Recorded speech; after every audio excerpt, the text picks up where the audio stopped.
Game over. What the fuck? Fuck! Who the fuck? Fuck this fucking... How did you do fucking... Fuck! Game over, man. Game over.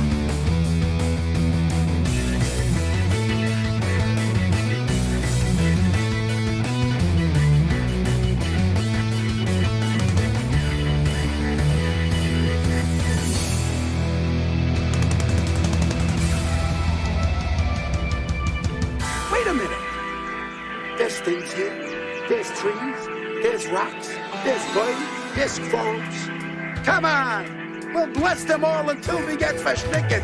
Join me.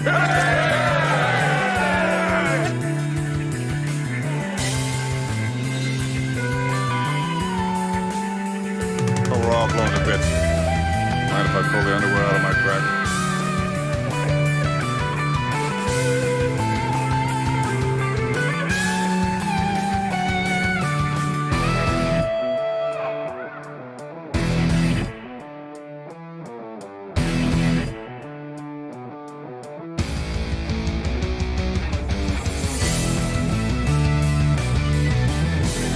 No, you fool. We're following orders. Like a midget at a urinal, I was going to have to stay on my toes.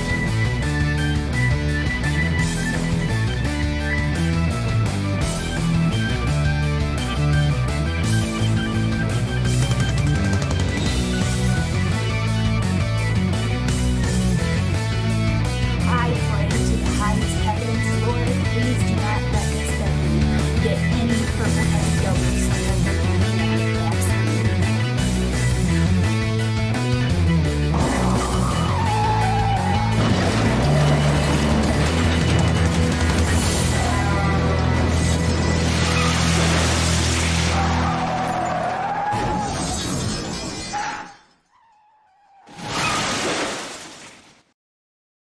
Hey everybody, welcome to the show.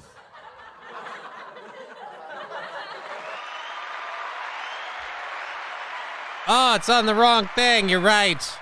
You're right. It should be that instead of that, and it should be like that. Hey everybody, how you doing? Fucking.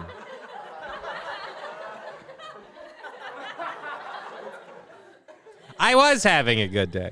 I was. It was going great. Things were off to a beautiful start. I got a started a minute late because I got a new sticker in for you guys. Everybody said they wanted more stickers and stuff, and so I've been working on that, and there are more coming. But here's one new one that we have for you today, and I didn't even change a price on it or anything. So here we go. Boom. I pray to the highest heavens, Lord, please do not let this Becky get any purple-headed yogurt slinger from any man. Absolutely none. I might have to fix that audio. It's a little too quiet. But anyways, that is... Ooh, we can boost the volume on there. There, let's try it now at max volume. I pray to the highest heavens, Lord, please do not let this Becky get any purple-headed yogurt slinger from any man. Absolutely none. But we have that new sticker. We'll have a couple new ones coming up. Next week starts a whole slew of new stuff. I'm so excited. We're going to be doing new things with the channel. Hey, Johnny, no audio. Sorry, I'm ahead in the chat. Ah-ha. Ah-ha-ha.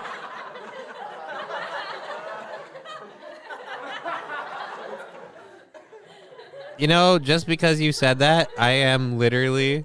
You know, just because you said that, I am literally... Like, I'm vulnerable. You know, just because you said that, I am literally... Like, I'm vulnerable. You know, just because you said that, I am literally... Like, I'm vulnerable. You know, just because you said that, I am literally... Like, I'm vulnerable. You know, just because you... That was enjoyable for me. I'm sorry. Thank you for the sticker and the 100 bits. Thank you very much, Wilmer.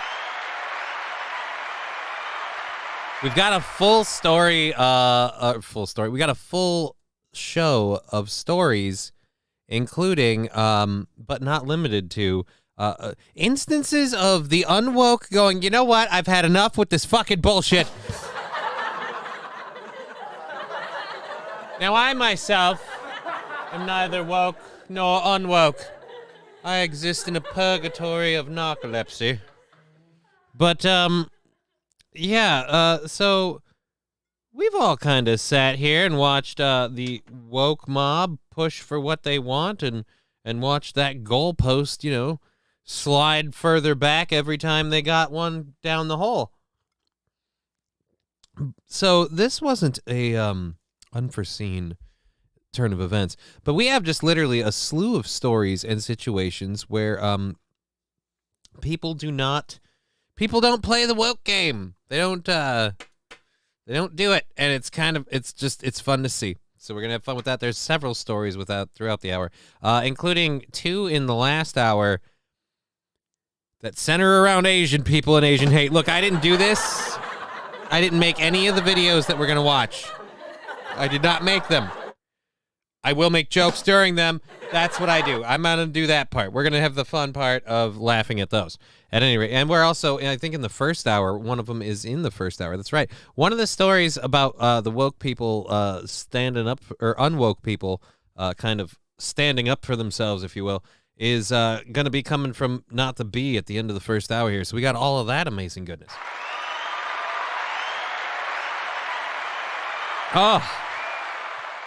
Oh, that beverage is tasty. Daddy likes. Alrighty, so I got to quit drinking that thing like crazy. That's going to be a problem. That's going to be a me problem. Anyways, we don't want to get too crazy off the bat in terms of diving into stories and stuff while people filter in. So a couple other things to catch up on before we get the show rolling. I have, again, next weekend, comedy at the Silly Beaver Comedy Show in Beaver Island Brewing in St. Cloud, Minnesota. So you can come out to that by going to sillybeavercomedy.com/shows and booking those tickets. And then, of course, in March, we'll be doing a comedy show thing. I need to really get that link from him for that. Anyways, let's start the Super Bowls this weekend. I'm not super stoked. I really don't care. I'm sorry. I got a lot of other shit to do. I've got a lot of things that I'll be doing that we'll see here later. Or you'll see next week, I should say. At any rate, yeah, so jokes. Derek Chauvin is listening. Give him a racist joke to laugh at.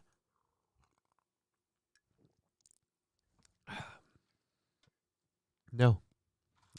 You'll wait your turn, goddammit. Especially while I have a bubble stuck in my throat.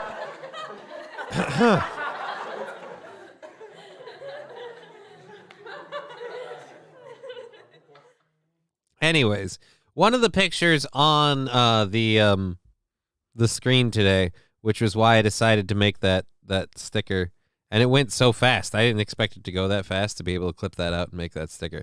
Tell him to take a knee. The jokes are coming.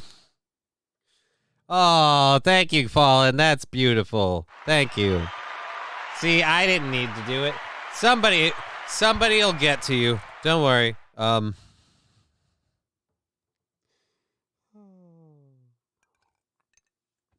Anyways, I really can't stop sipping that thing. It is a problem. It is a serious problem. I'm going to have to grab my water just so I don't abuse that beverage too much. Otherwise, we get a lead. B-Day 100 want to hear a joke? Women's sports. That's not a joke. That's a travesty.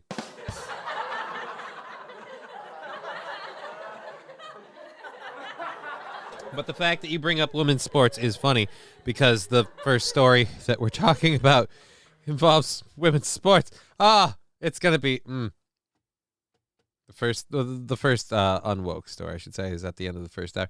We'll just have to get going into this shit and we'll do it. By the way, if we do a hype train or anything, we've got the videos and stuff to react to. We'll have fun with those, going crazy all the time, everywhere. Anyways, let's go ahead and get started on this. The Super Bowl is coming up, and apparently there's going to be, I don't want to spoil anything for anyone. I know the game isn't scripted or whatever, but there's apparently during like the halftime, there's going to be a pair of ads about Jesus that will air on Super Bowl Sunday as part of a Christian group's effort to spread a message of love and understanding to 100 million people. The $20 million advertising campaign, man, God's got a fucking pocketbook.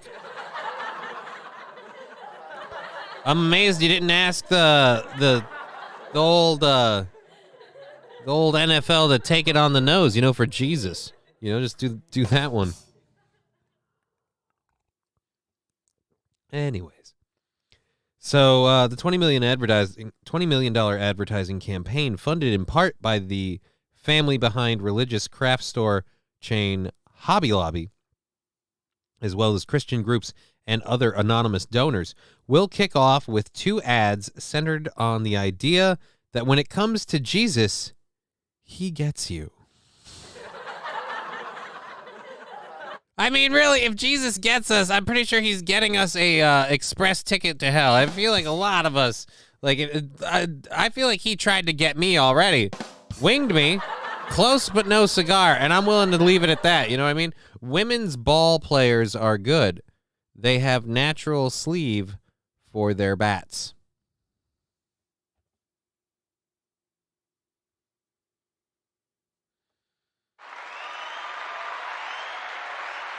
I'm going to let you have that applause even though you don't deserve it. That's what I'm going to do. I'm going to let you have that one because it did make me smirk.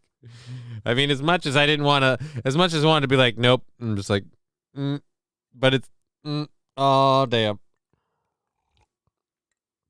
Following the great saying, boo, that sleeve joke was terrible. Sandy Squatch saying, good afternoon. Hey, Sandy, how you doing? Look, when it comes to comedy, everyone's a critic. But ultimately, I'm going to say, unless you have a sleeve of the aforementioned kind, then I feel like whether that joke was bad or good, it really doesn't matter. I feel like it depends on, whose ears took it in. You know what I mean? But, yeah.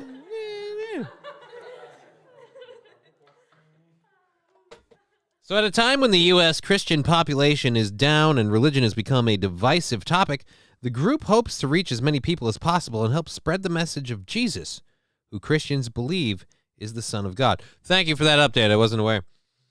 It fits with our target audience really well, campaign spokesman Jason Vanderground told the Associated Press about the upcoming ads.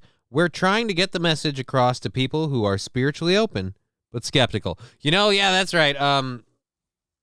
I didn't turn my life around until I found Jesus after a Budweiser ad during the Super Bowl.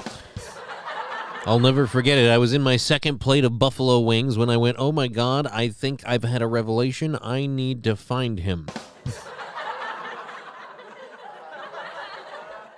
It was when I was watching just 2 teams of absolutely roided out dudes just beating the ever-loving piss out of each other, causing massive amounts of CTE with no regard for human well-being whatsoever, all in the name of sport, that I went, yep, it's about time I started thinking I could do more to find Jesus.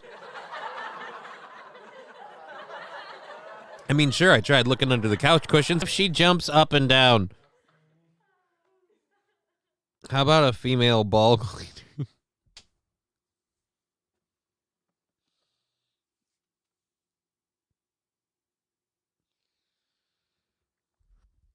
At this point, I think all of us can use a good female golf ball cleaner when it comes to, because you got to make sure your balls are clean. You got to keep all the dirt out of the dimples, otherwise it's going to affect the windage. You don't want your shots going crooked on you. You don't want them going cockeyed just because you didn't clean your balls. It's not good. Sleeves are usually not funny unless they queef.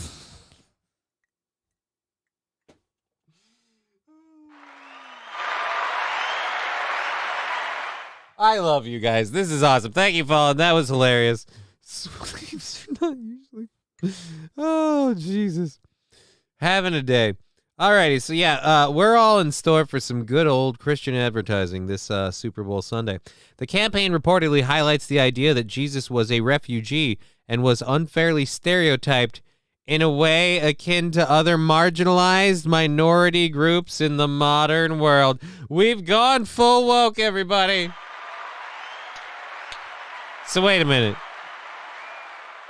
You're having this in Arizona, and you're trying to pass the whole, remember, everybody, Jesus was a poor, begotten, misgendered, stereotyped immigrant.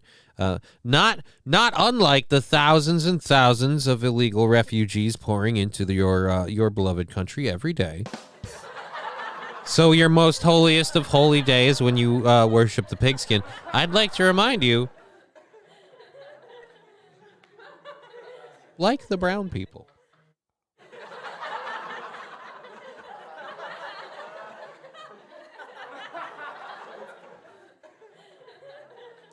That is hilarious.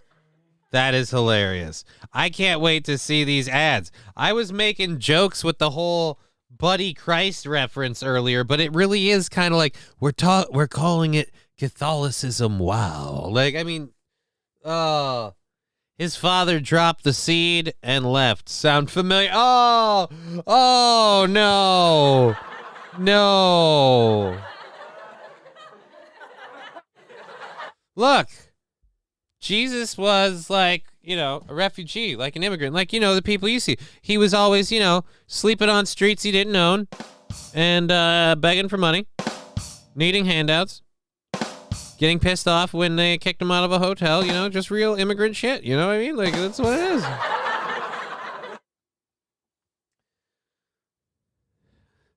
The Father, the Son, and the... Holy smokes, I gotta go get some cigarettes. I'm gonna leave. I'm not, You're good with this whole immaculate conception thing, right? I got shit to do.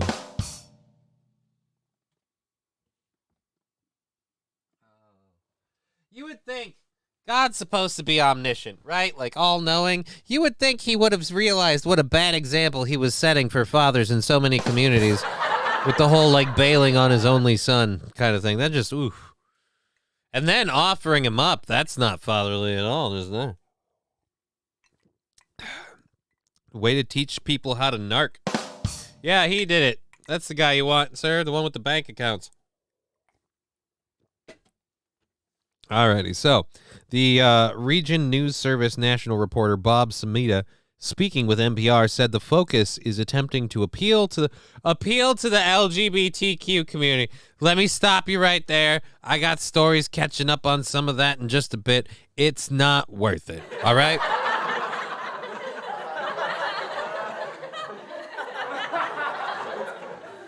I think I forgot to... Yeah, it's about as far back as it's going to go. Whatever. It's good for today. We'll call it good for today. That's what we'll say. Good for today. Again, thank you all for joining us. The name of the game is Interaction. We've got the sound drops, the stickers, all that fun shit for you. Kind of a lackadaisical day. We're kind of having a slow go. I think it's... is it the weekend? Is everybody bailed off for the weekend? I get it. Why would you want to hang out on a Friday? I got to stop doing shows on Friday afternoon. Originally I said, fuck it, there was no point, and I did a Sunday through Thursday show. Really wishing that were the case right now. At any rate. Okay, so the, Mary, you are so hot, my load will run just like the rivers in Babylon. And that's fitting because I'm going to make you a whore. Thank you, St. Arian. Alrighty, so that's the end of that story. So yeah, we're going to have apparently the LGBTQ community.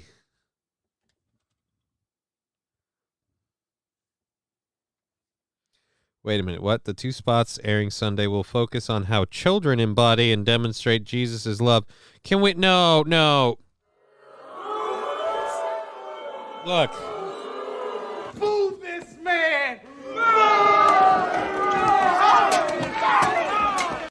Can we not have the kids involved with the religion or the LGBTQ community aim thing? I feel like that's bad. Just stop. It doesn't ever look good. It doesn't ever go well. How about we just, I don't know, leave the kids out of it? As the song says, the kids are going to be all right. The kids are going to be all right. Just leave them alone. Stop telling them what to do with their private parts. That's it. Just let them figure it out. Let them figure it out, especially for guys. I feel like this is a thing guys understand. When guys go through puberty, there's a whole part of like, oh, suddenly this thing does stuff. And then you figure that out. You stop doing Friday shows, I will hunt your down and chain you to your computer so you can never leave and have to do shows 24/7. Fall in the grate, that sounds excessive. I will take that threat seriously. That's what I'll do. Look, the simple fact is I'm doing a show today because what else am I going to do? Well, actually, that's not true. I do have a laundry list. A laundry list? I do have a lengthy list of items to do, including laundry. So, I mean, yeah, but no, we're not doing a show. I just noticed that I'm stuttering and the show's climbing out of the gutter really slowly, and it's always a little aggressive, and I just drank all of my liquid fun stuff. So we'll call that good. Anyways, Mary, I have a pillar. Take it like salt. Tastes like salt. All right. So I want you to look up at the heavens and cough 2 times, and then boom, you're about to be blessed. Oh! This has never happened to me before. Believe it or not, this is my first time too. But since I'm non-corporeal, you'll have to just take my word for it. It's pretty fucking huge, is what I'm saying. I mean, I know you can't feel it, but trust me, boom. The Empire spanks back. I mean, I did make an Empire Strikes Back reference. That was fun for me. That was fun for me. But yeah, this one for the Jesus commercial. Ugh. I mean, come on, man. We think Jesus is a big deal, and we want to make a big deal out of it. Oh, it just sounds worse and worse every time I read it. I keep going, you know what? We got the meat off the bone. Why don't we just call it good? And I just keep having an aftertaste of it. Like, we can just go back in for a minute, and then I read another line, and it hurts. The Super Bowl is almost always the most viewed television program annually in the United States, often drawing more than 100 million viewers. This year's contest pits the Philadelphia Eagles against the Kansas City Chiefs. All right, so yeah, now you're going to go off about football. I can bail out now. Now we can head out. We don't need it now. We can, because it's sports. Mary, read the 10 Commandments. Go ahead, bend over.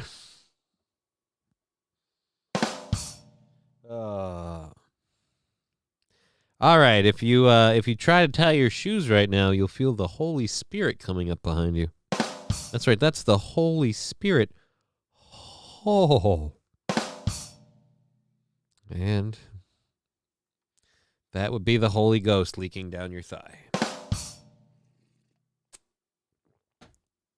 Alrighty, so we're going to have Jesus ads this year. Great, can't wait for that. Because you know what God would totally endorse? Football and everything around it.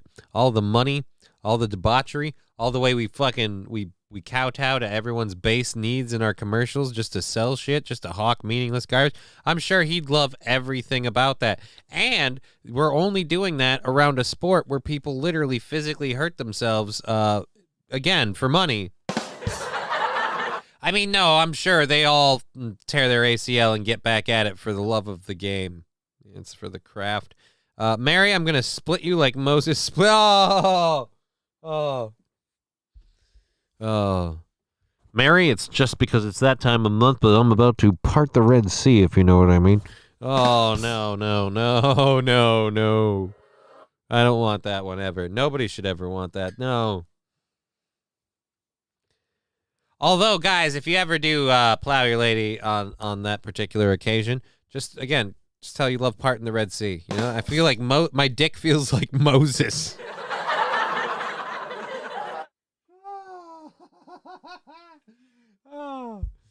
Why are you so thrilled with yourself? Well, you know, it's just that, you know, you don't normally go for that sort of thing. Yeah, it's gross. Yeah, no, but I love it because my dick feels like Moses. I parted the Red Sea. It's funny because, you know, if there is a God, he apparently hates women. I'm sorry, but if there is a God, he hates women. Can we agree on that? Because it's just the way he put your shit together is just, that is a vendetta. That is someone going, no! Every month they must be reminded with pain and bleeding. Maybe put a towel down first. I mean, it depends on your lady and how much motion of the ocean you're rocking. I've always been a big fan of just, use the garbage sheets. Just, the ones that you throw under the car when you change the oil. Those ones.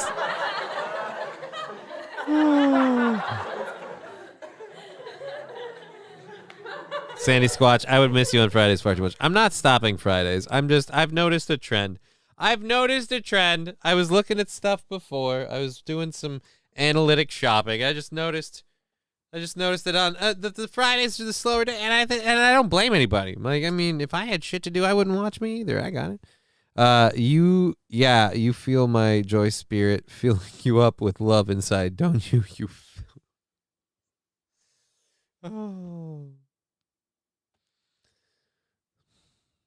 All right, and deep breath in. Ooh, yeah, that's the Holy Spirit in you.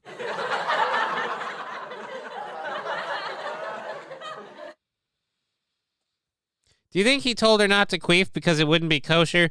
I mean, I just...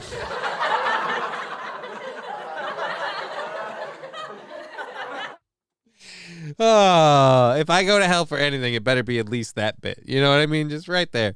Right there. Mary, bite down on the apple. I'm entering your unholy land. Oh. We're just going to make the rest of the show just horribly, horribly weird fucking religious sexual entendres. That's what it'll be. Oh, my God.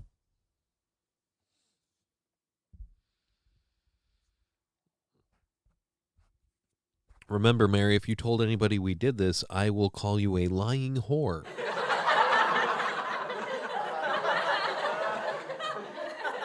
Now the Immaculate Conception thing makes sense. Oh, fuck. I don't know. Do we want to keep going on this one? I feel like we're good. Have we beaten this dead horse sufficiently? I'm hoping so. I feel like I have. I don't know how much further could we smack this bitch? The horse, not the lady. It's wrong to do. Don't do that thing. And don't be that. Oh.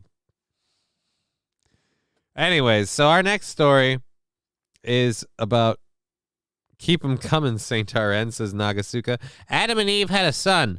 Son dipped in the family pool. Oh, no.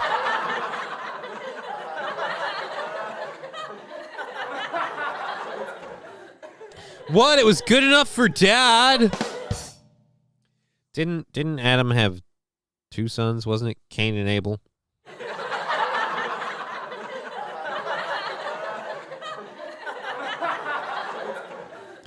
No, it was three sons. Cain, Abel, and Oedipus.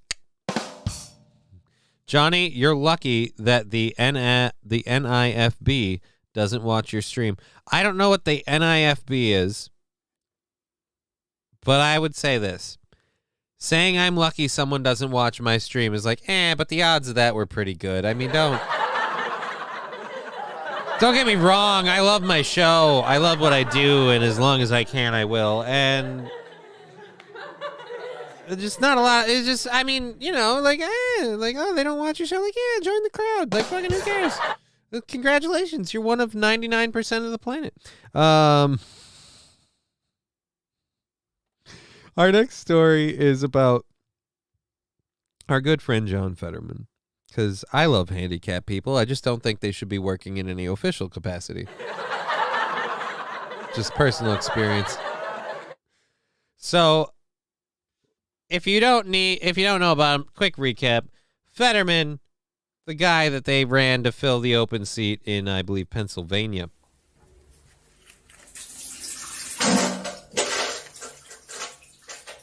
And as Wilmer is subtly alluding to, it has become a shit show. Thank you for the 50 bits. Oh, John Fetterman hears voices like the teachers in Peanuts after stroke and struggles to adjust to Senate life, according to a new report. Fetterman was admitted to the hospital on Wednesday Newly elected Senator John Fetterman has described his severe hearing disability as causing him to hear the voice of the teacher from the Peanuts cartoon when listening to people speak, the New York Times reported. Fetterman suffered a stroke in May 2002 while campaigning for Pennsylvania's open Senate seat, causing him to have cognitive issues, including a problem with auditory processing. Yeah, why would you need that in a job like as a senator? You know, you don't listen to people.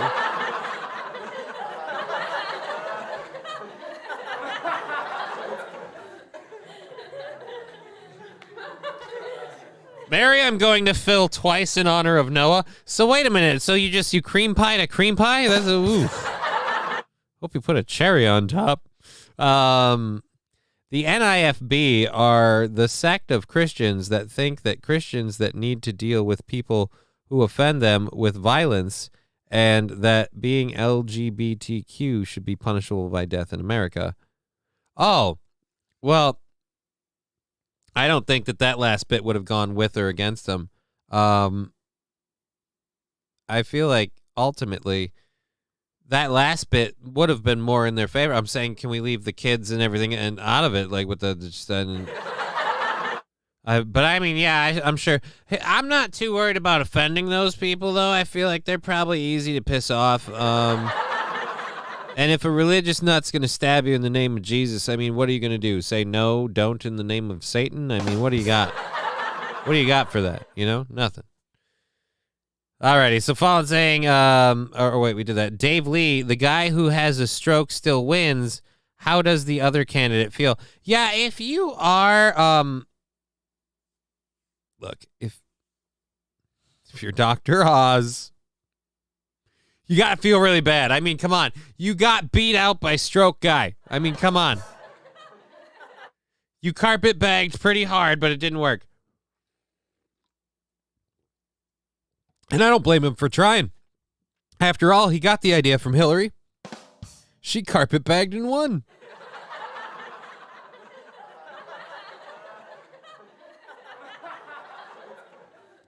I just really want to represent New York. Have you ever lived here? No, but you have an open seat, and I'm really trying to build a career to get me back into that house. I left some silverware in there.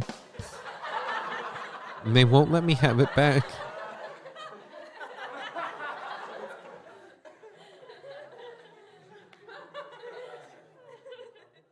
I just picture Hillary Clinton as this like senile old lady who keeps thinking the White House is hers, and she keeps going back there, and they're like, "Ma'am, you don't live here. This is my house." And like, "No, you don't live here. This is my house." Capitol Police, yeah, it's Mrs. Clinton again. She's getting really, really bad. They're calling Bill. He's like, "God damn it, I was in the middle of plowing a couple of women half my age. What the fuck are you doing right now?" You're in the middle of ruining a goddamn good time. Let me tell you. How about you put the old bat in the basement? She'll be fucking happy. Leave her with a light and some water, a couple of breadcrumbs. That's all you're going to need to do. Just give me the weekend. You know what I mean? I haven't offloaded any jizz in a fucking month. I got to tell you, my balls are so heavy, I'm about to drop them through the floor like a goddamn deconstructionist here.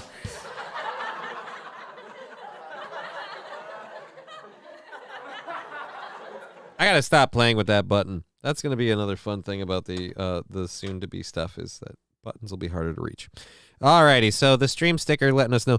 Bill in the Oz voice. Wait a minute, what?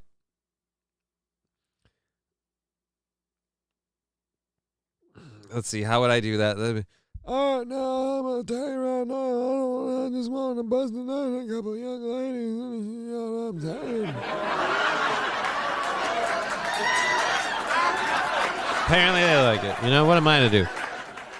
I'd pour me another drink if I had the option, because, God, that seems to be doing the trick. But anyways, all right. So that is... Fetterman suffered a stroke in May 2020. Hoi, hoi, hoi, hoi, hoi, hoi, hoi, hoi, oh yes, hoi, hoi, hoi, hoi, hoi, hoi, gams booty, hoi, hoi, hoi, hoi, hoi, hoi, hoi, is so loose, hoi, hoi, hoi, hoi. I don't know why anyone wouldn't love this shit. You know, I don't get, like, I know Aaron does his show. When Oz would do his Bill and Hillary bit, Bill, shut up. Oh, Bill! Bill! All right. I'm gonna be honest. Look, if you could just take her back, I don't care. Just lock her in the basement. I don't care. Just anything you gotta do. All right.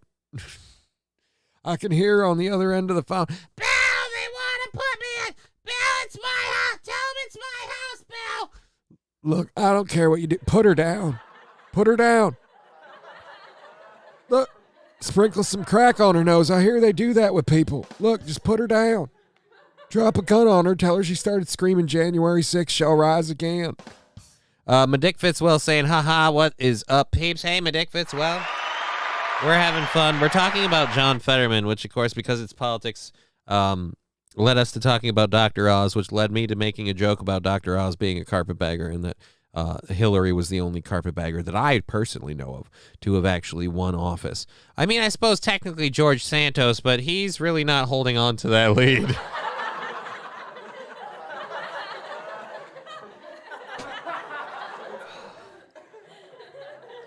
We have like 3 or 4 different things about him today.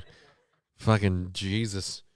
Alrighty. Anyhow, the senator, again, going back to John Fetterman here, the senator from Pennsylvania.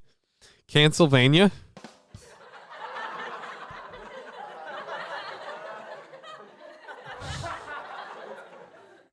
The senator from we can get this word out if we try. Do we have to burp, cough, anything else? Are we good? Bodily functions. Top to bottom. All right.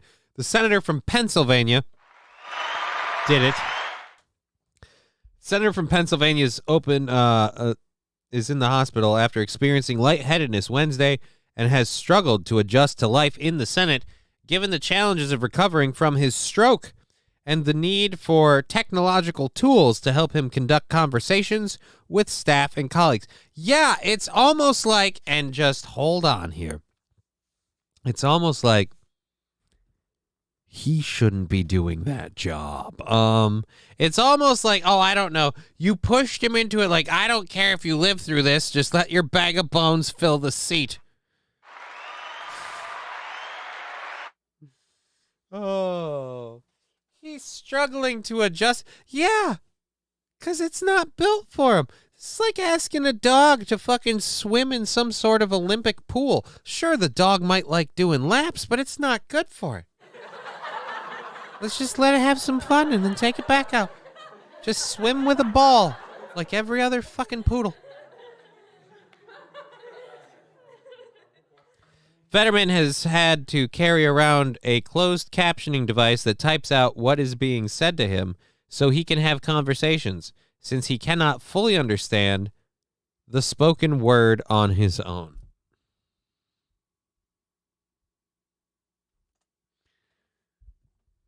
What if, like, Chat GPT is, like, taking over the world and they're doing it through John Fetterman? Like, hear me out.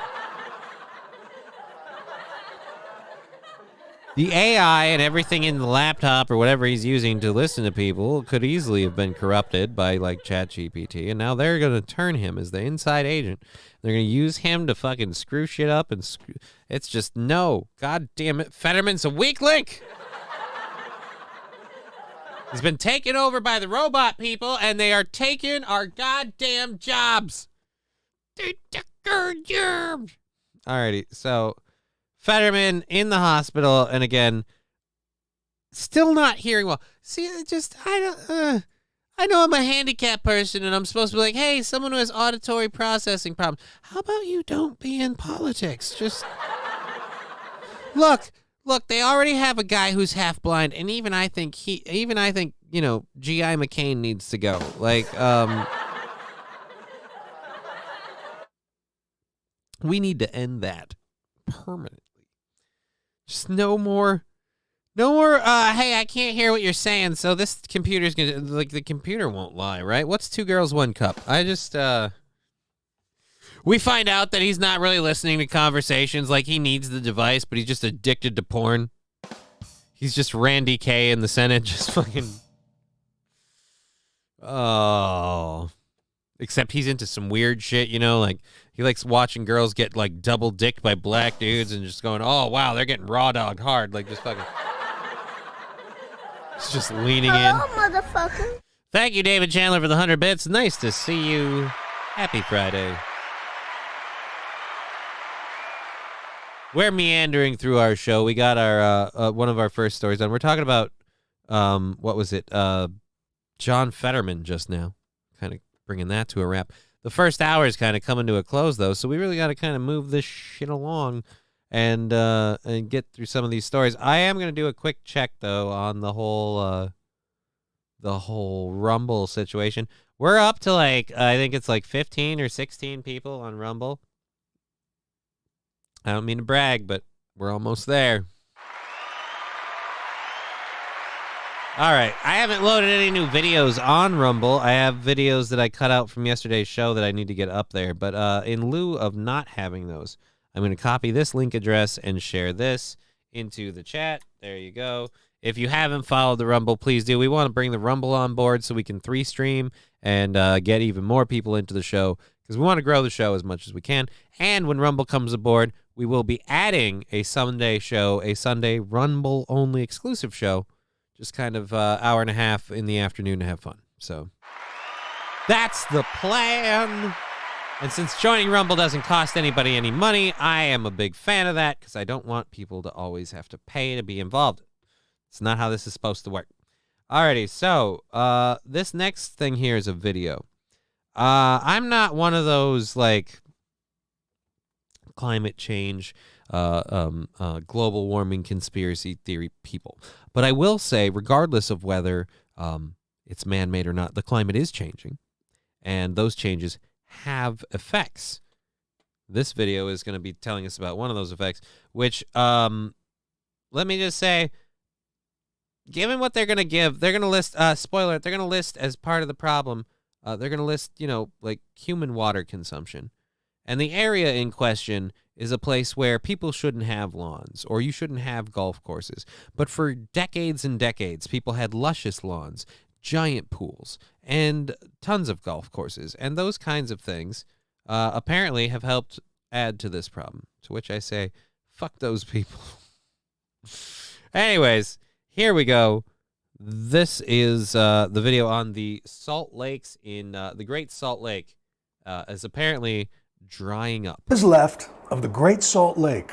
It hit record lows in recent months, exposing around 800 square miles of lake bed. But unchecked water use and climate change aren't just threatening the birds and sailboaters. And here the Western megadrought threatens a lot more than just snow sports, agriculture, and industry. Because this lake bed holds centuries of toxic runoff, mercury, selenium, arsenic, some of it natural, some of it man-made mining waste. But if it turns to dust and adds to some of the worst air pollution in the country, this is a threat to the lungs of over 2.5 million people. Now, some of you guys might be asking, are those 2.5 million people not around here? And it depends where here is, really. But, and I don't want to dissuade any of you, but a lot of those people are going to be like homeless people living on the streets, can't control that, can't help what's going on. And they're going to be like, hey, man, when Oz would do his Bill and Hillary bit, Bill, shut up, woman. I get it. I get it. I don't know. What am I doing? I don't know what am I doing. I'm doing a thing about.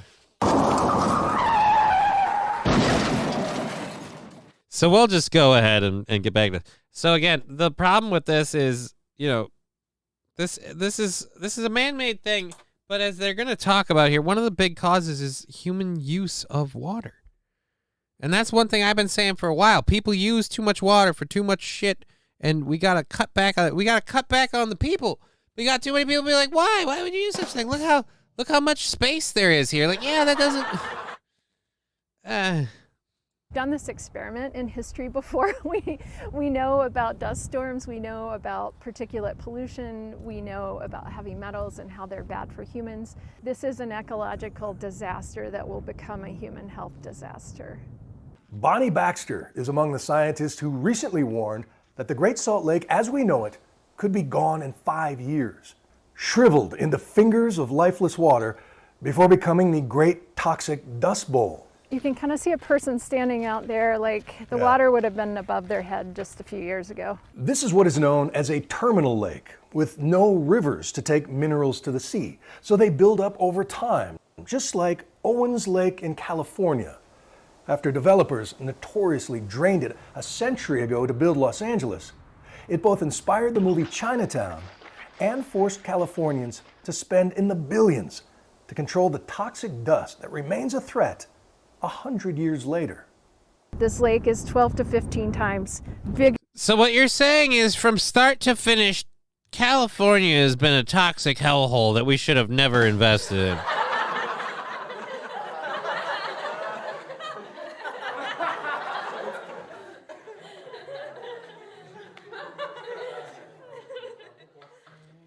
Now we know.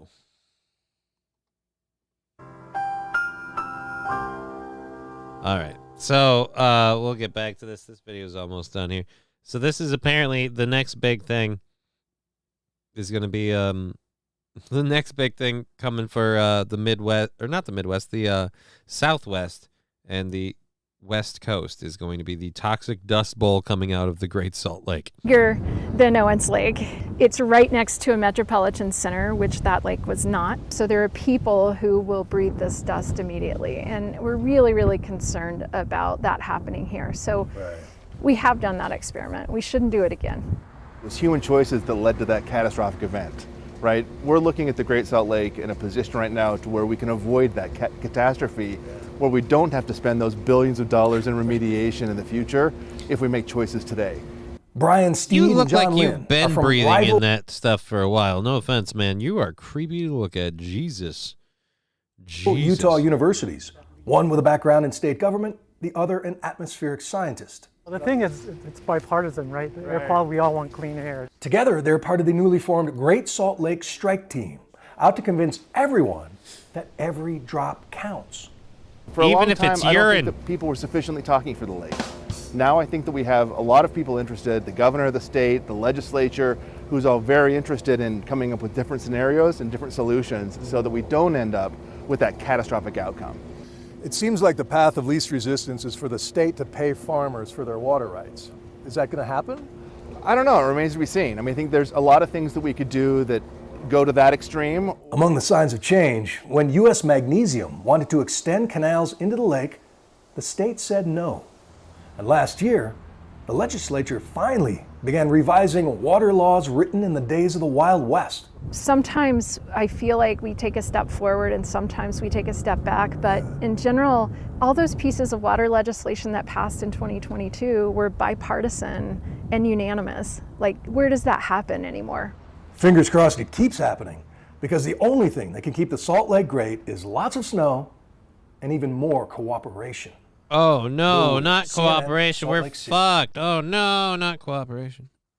We don't do that shit, homie. All right, so apparently if you live in the Salt Lake area, it's getting worse. Congratulations.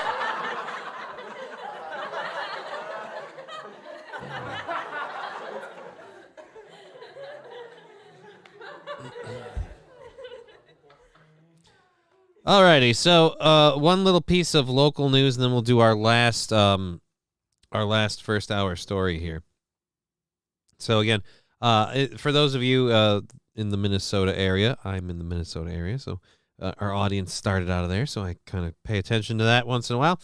Firefighters were called to 1042nd 33rd Street South at 5:32 for a report of smoke coming from inside a large commercial building. Crews arrived to find heavy black smoke coming out from the roof. It took multiple crews to knock the fire down, and a second alarm was called out to help search for anyone inside. The St. Augusta and Sartell fire departments provided mutual aid, and the St. Cloud Police and Mayo Ambulance also responded. No one was hurt, and the damage is estimated to be at around $350,000. And yeah, so apparently there was a local fire. It's under investigation, and it's up to almost $500,000 in damage already. So hooray. The press is back. And it's gone again. All right. So there goes that. I don't know. Why are things burning down in St. Cloud? Everything's burning down. We lose the press, then we lose that other bar. It just, can we not, like, it's a town with snow. You just...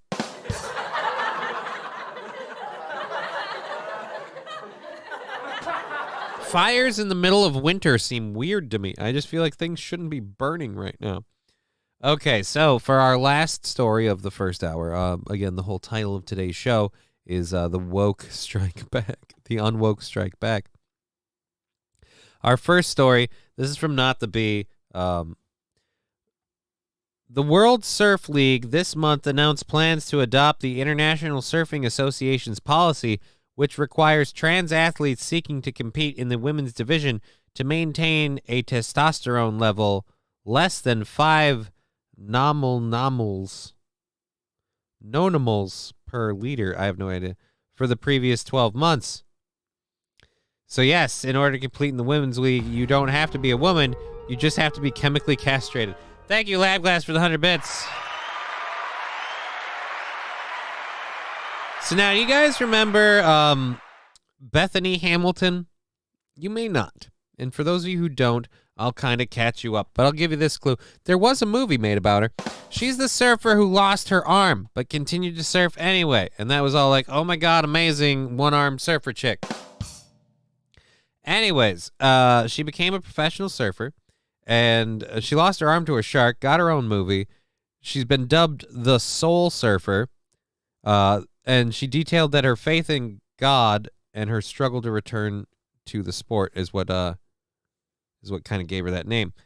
But she does not like these new rules, apparently. As Bethany Hamilton said, that she will boycott the World Surfer League events over the transgender competitors. Professional surfer Bethany Hamilton said she does not intend to participate in the upcoming World Surf League events after the organization announced a change in policies that will allow transgender women to compete in women's events. In 2 different videos shared to Instagram this week, Hamilton said that she believes she is speaking for other pro-surfer women who fear being ostracized for having the same opinions. The World Surf League this month, we already announced that in her video, Hamilton questioned this policy. Is a hormone level an honest and accurate depiction that someone is indeed a male or female? It is as simple as this, she asked. In her follow-up video, she questioned the policy again. Am I just a hormone number? Is it as simple as that? Hamilton argued that moving forward with these policies in surfing would allow for male-bodied dominance, seen in other women's sports like running, swimming, and others. Multiple studies in recent years have looked at whether transgender athletes have a competitive advantage. Jonah Harper, a competitive runner and medical physician? I don't know. Who is transgender? Can you read, fucker? Who is transgender, published a first-of-its-kind study in 2015 that looked at 8 trans women runners who took treatments to lower their testosterone levels and found they did not perform better in several women's races than they did in men's races. A newer 2021 study published in the British Journal of Sports Medicine, however, conducted fitness tests with 29 trans men and 46 trans women and found that trans women retained an athletic edge over their cisgender peers, even after 12 months of hormone therapy. Today is awesome. I just got unsolicited boobs, nice and perky. Good for you.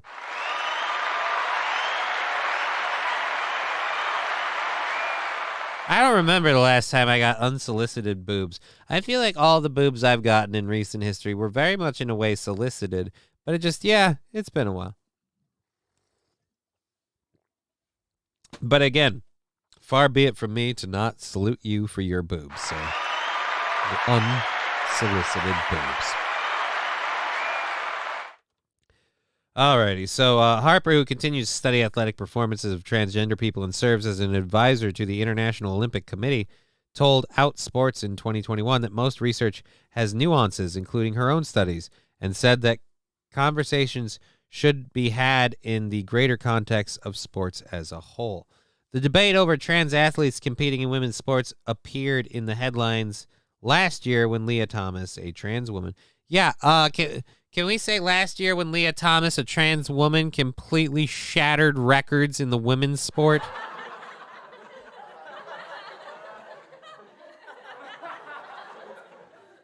Anyways. So Soul Surfer Lady is literally saying that she is not going she's not going to put up for this. Do we have the videos? Are these the Instagram videos? Ooh, we have the Instagram video. Let's do the Instagram video. Let's go to her gram.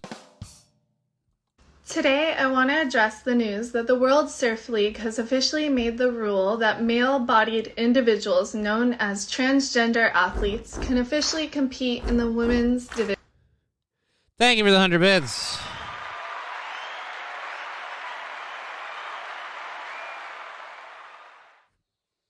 I'm going to say this. Even without the arm, I'd still hit it.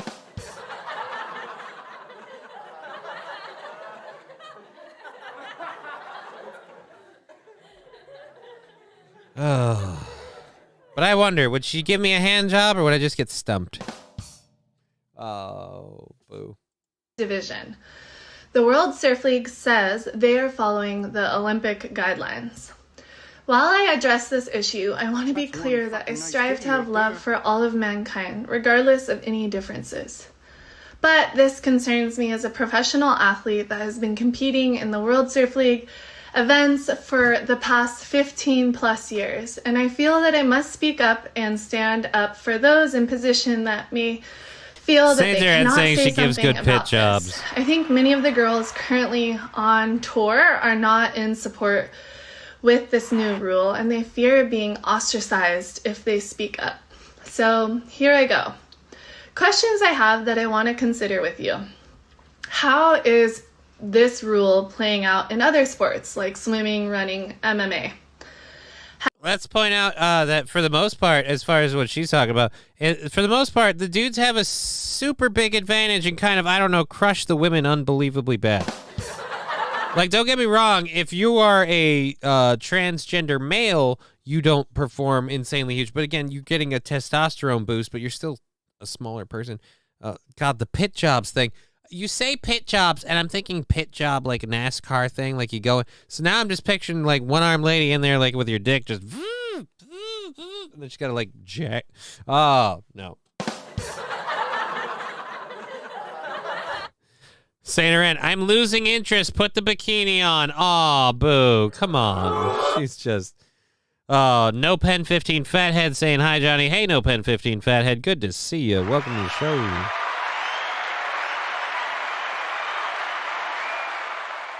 Anyways, we read that whole story, so we don't really need to get too crazy with playing her video. But yeah, she's not going with it, and I say good for, like, hooray, you know, good for you. You're putting your fucking ass on the line. You're giving up today's, oh, yep, nope. Hello, fellow cult members, says Trucker. Why do you keep calling this a cult? This is not a cult. I don't have any sort of spiritual powers. Do you claim spiritual powers? I do not claim spiritual powers. The people say you have supernatural powers. Do you claim supernatural powers? I pray to the highest heavens, Lord, please do not let this Becky get any purple-headed yogurt slinger from any man. Absolutely none. Alrighty, so that's our first hour done.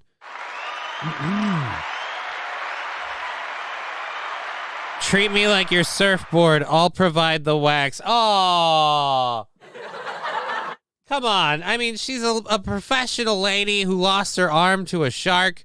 Could we not treat her like a piece of meat? She's had that happen before. All right. Oh. Do you go and hunt down the shark that took your arm? That's my question. Did you make peace with Did you make peace with the fish? That's my question. Where did that land? Anyways, let's pull up our second hour stories. Again, we've got a fully prepped show for you today. We're going till 5:30. And if we do a hype train, we've got reaction videos up the wazoo. Would love to do that, but we'll see. Here we go. We're going to be talking about Senator Kristen Sinema, actually in a couple of situations today. That's Janet. That's Janet, and she's hot as fuck. Ba-dum-bum, psh. Anyways, so we're going to talk about a reaction from Florida laws and how they're Welcome to the Who's Florida law Talking. and how it's panning out. The stuff going on with schools and stuff. It's not good, but whatever. You know, hey, we're going to talk about it. It's going to be fun. We're going to talk about George Santos sticking his foot all the way down his throat once again. And, oh, God, that's right. We have this video. Where's the other thing? Why is that in there? That's not supposed to be in there.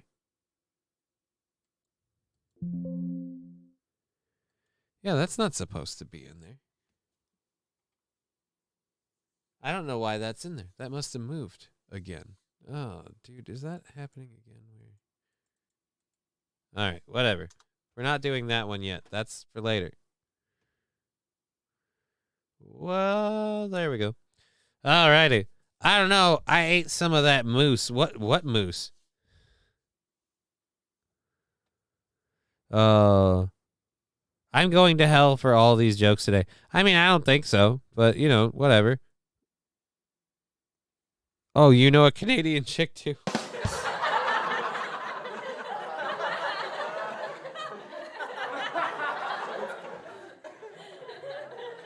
Wait, you don't mean Janine Moose, do you? I imagine eating Janine Moose would be horrible. You know, she's just laying there in the stirrups, and you're just, you know, face down in that roast beef. And she's like, I like it when people go full hog in my stink hole.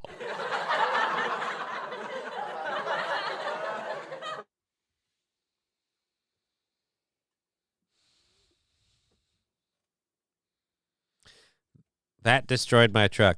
I mean, yeah, dude, I imagine going down on Janine Moose could probably break a great many things.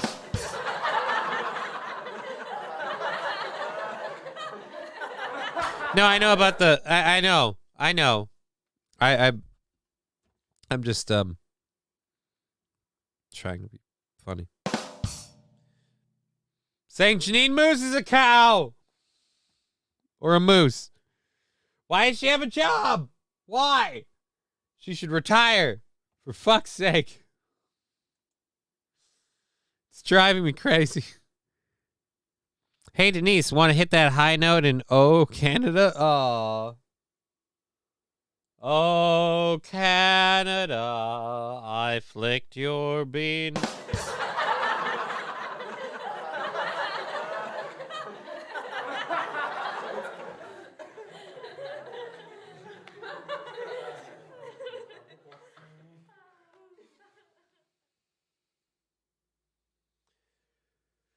So our first story of Kristen Sinema is she recently put out a statement saying that she believes the Republicans who shouted at President Biden during his State of the Union speech Tuesday are beneath the dignity of Congress. Right.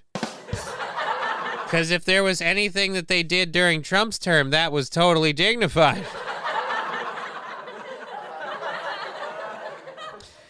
Everyone was raucous, and I was worried people were going to start throwing hot dogs and popcorn at each other. Well, you were worried about them throwing hot dogs because you dressed like a mustard bottle. I mean, I get why the hot dog thing bothered you. You're worried someone would grab you and try and squeeze the sauce out. Alrighty. Sinema said during a Washington Post live event of many Republicans who heckled Biden's speech to Congress, to be honest, I find it beneath the dignity of the United States Congress, and what I find most disturbing about it is the fact that it's normalized. Well, it's normalized because, again, you guys do it too.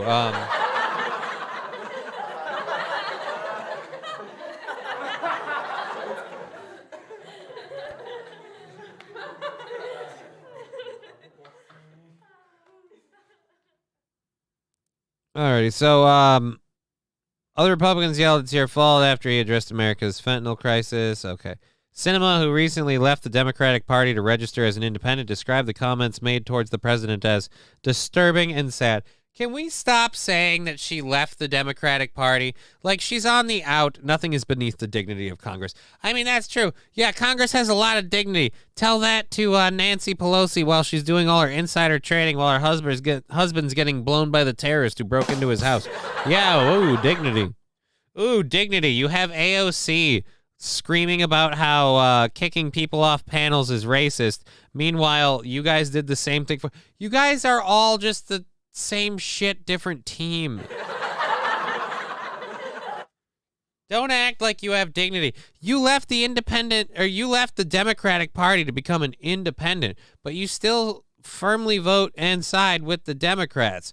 And even still, the Democrats now want to replace you because they need a D there, not an I. They're not going to get fucked by an independent. They want to get fucked by a D. All right, anyways. So the Arizona senator does not think that all Republicans are to blame, saying that while there were members of the Republican Party who engaged in behavior that I thought was not becoming of the elected officials in the country, there are also members of the Democratic Party who would hiss or chant as well. Okay, so yeah, and I'm sure you aren't one of those. House Minority Leader Hakeem Jeffries, DNY, also blasted the Republicans for shouting during the speech. Of course you did, because it was your president. And again, this is the same thing. This is same shit, different day with you guys. It's just a broken fucking record. Oh my God. We changed fucking houses, and now these people don't like us, and those people do. Yeah, and when your guy's not in office and you hate President Cheeto, you weren't silent for him. Really can't stand that these Democrats think that they are above criticism. My problem isn't that they are above criticism. My problem is they criticize other people, not realizing that they do the same behavior. Trucker 18-wheeler saying Democrats didn't do that at Trump's State of the Union ? Yeah, that's what I'm saying. Like, you guys didn't freak out over President Cheeto. Go, the State of the Union is strong. And just fucking in general. And I gotta say, I had some problems with the guy talking about inflation, saying, like, we've fought our way back through some of the worst inflation. We haven't fought our way back. Have you bought groceries? I've been to the grocery store 2 days ago. We ain't fought shit back. Fallen saying, all right, Johnny, I know you're retarded and you'll get a pass for that, but for fuck's sake, stop saying it like that. It's pronounced no diggity. No Diggity is a song by Dr. Dre. Fucking smooth brain. No, they're saying they have no dignity. What is happening? I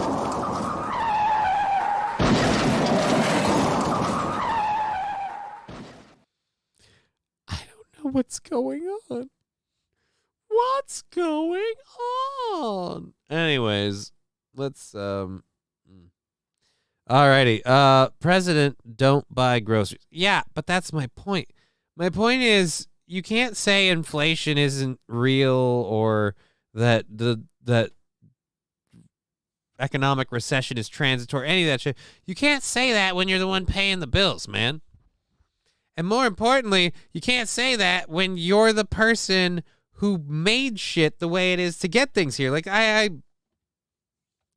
hated how they went after, what was it?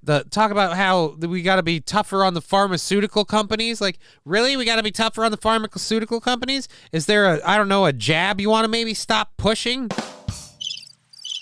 It seems to be having an effect on some people, according to things, if you don't, pay attention. So, but yeah.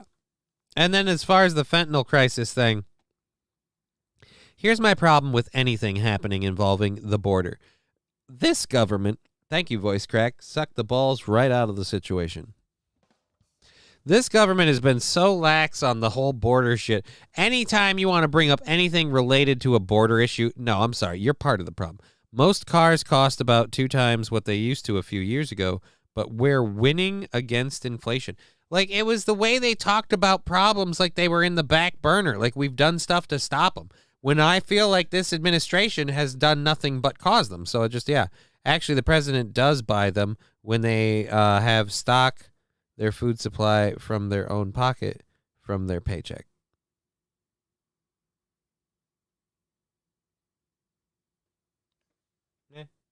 I feel like there might have been a word in there. I don't like jabs. I prefer a cross uppercut. Yeah, I'm always a good fan of the sleeper hold. I like to go to sleep with a big, strong man behind me. You know? Just choke me out, and I'm going to pray you don't, sodomize my butthole. But if you do, I understand.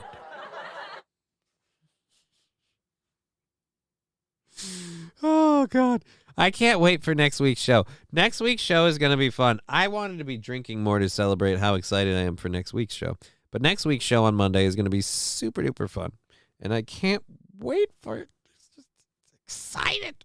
I was going to promote it on the Steel Toe show, and then I realized I'm not doing that Monday morning. But I might actually do my own show Monday morning. I'm not promising that. But if things go, I do have to run an errand. Fuck. Well, I could do that after. Yeah. We might do a show Monday morning. We'll see. We'll see. Oh, but everybody else will be plumb tuckered and tired or whatever. So I don't know. We'll see what the fuck we do on Monday morning. Alrighty. Kristen Cinema's thing is done. I feel like we've gotten through all of that. Not on Monday. You quit? No, they're not doing a live show Monday morning because of the Super Bowl. They're not doing a live show. So are rulers at Toastmasters. Jabs are good for judging distance. So's a tape measure. Do it. You won't.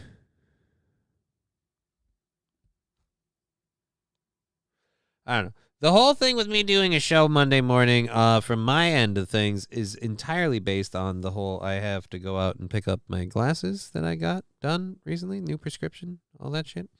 And that was planned recently, and I have to rearrange. There's going to be a big change to the whole studio setup we'll all get to see on Monday, so yeah.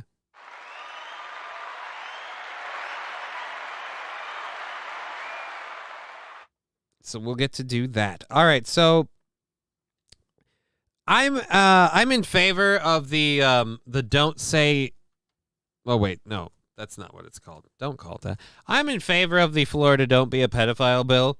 The bill that they wrote where they're like, hey, let's not have sexual gender stuff and sexually pornographic stuff in books, regardless of whether it's straight or gay or whatever. It doesn't work for me.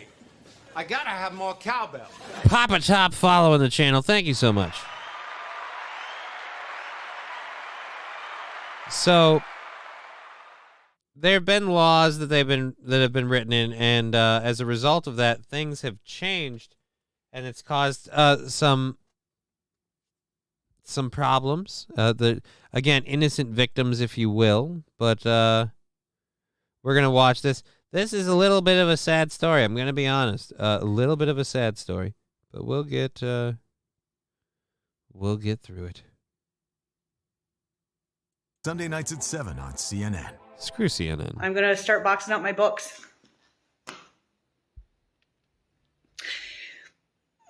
And my heart really hurts.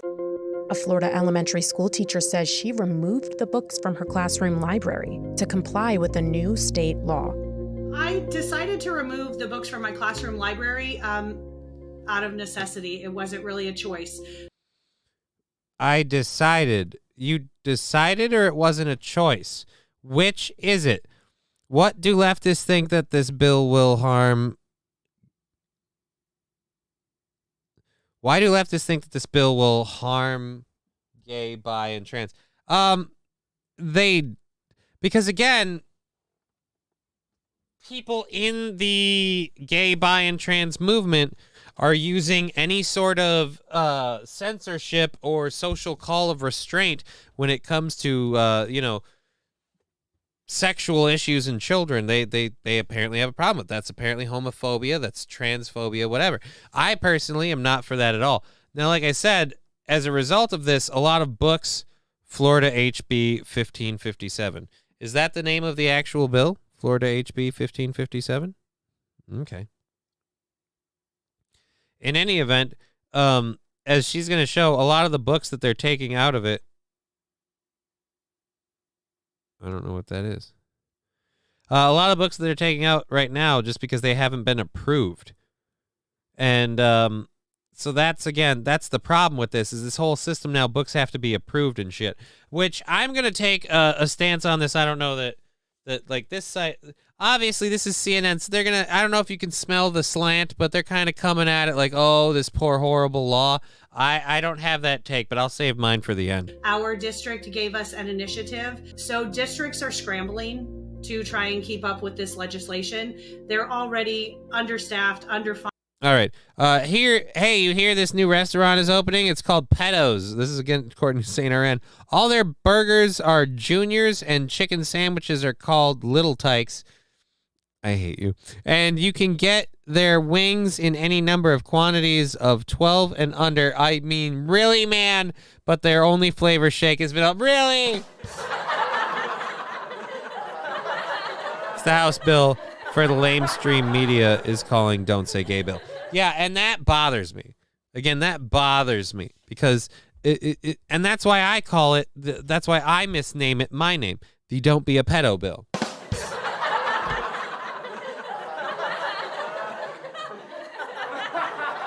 Because if you say it, no, dude, it's not the Don't Say Gay bill, it's the Don't Be a Pedophile bill. Are you saying gay people are pedophiles? No, you are. I'm saying don't be one. Lady Death saying hello. Hey, Lady Death, good to see you. Welcome, everybody. Now, again, this lady's sad, and I feel bad. Again, the book's getting taken out because it's a whole, like, bureaucratic cycle thing. But, anyways, let's let the story go. I'll get my take out after. Funded, and it's causing a lot of chaos within the district. So my particular district they decided to have teachers remove access to all classroom libraries and media centers until all books could be vetted. Duval County Public Schools has directed teachers to use only approved books, while media center and classroom library books are reviewed by a certified media specialist. My students were extremely upset, and they, the first thing they did, they walked in and they looked to the corner where our little free library is that we keep, and they just said, where are our books at? What did you do with our books? Are you moving the library? What's happening? School districts across the state are implementing a contentious law Republican Governor Ron DeSantis signed last summer. It's all part of his push to legislate what is taught in Florida classrooms, including topics related to race and sexual orientation. HB 1467 calls for, quote, curriculum transparency, and says all library materials should be, quote, free of pornography. It also requires that books be vetted by a media specialist certified by the state. Video showing empty library shelves went viral, but a Duval district spokesman said it didn't show, quote, the other side of the library, fully stocked and open to students. I'm shocked and I'm confused, and there's so much political posturing and there's so much confusion. I truly feel in my heart like public schools are being set up to fail. A Duval spokesman says during the book review period, quote, there should not be a... Set up to fail? You feel like they're being set up to fail. Hold on. What is your IP saying? Had a feeling this was going to be a good channel. I see an American flag. The American flag, I'll give you the whole story on that. First of all, did we, David Chandler gifting a sub? I got to get that cowbell that was requested. I apologize for missing that. Thank you so much for supporting the show, David, and gifting that sub. Thank you very much for that gifted sub. I'll give you the story on the flag since we stopped everything for that anyway. That was a prize at an auction, a veterans benefit. I performed at the veterans benefit as a comedian. They insisted on paying me, so I threw the money back into tickets, and I put those tickets into several raffle prizes, and I won that. So I was like super happy. So yeah, love the flag. It's a very awesome piece of artwork. It's broken one of my toes. It's heavy as fuck, and yeah, we're gonna have fun changing stuff up soon. So yeah. Thank you for joining the show. All first visits to the restaurant, you receive a free... Oh, just stop it, St. Harmon. Just stop it. Trucker 18-wheeler asking, is the egg chair coming back? I'll say this. I will say this about all that. Tune in Monday. You'll see what is and isn't in where on Monday. I get to spend all weekend as a cripple getting it all ready to be all changed up. So, anyways, back to this thing. They said they're not showing the side of the library where the shelves are full. I don't.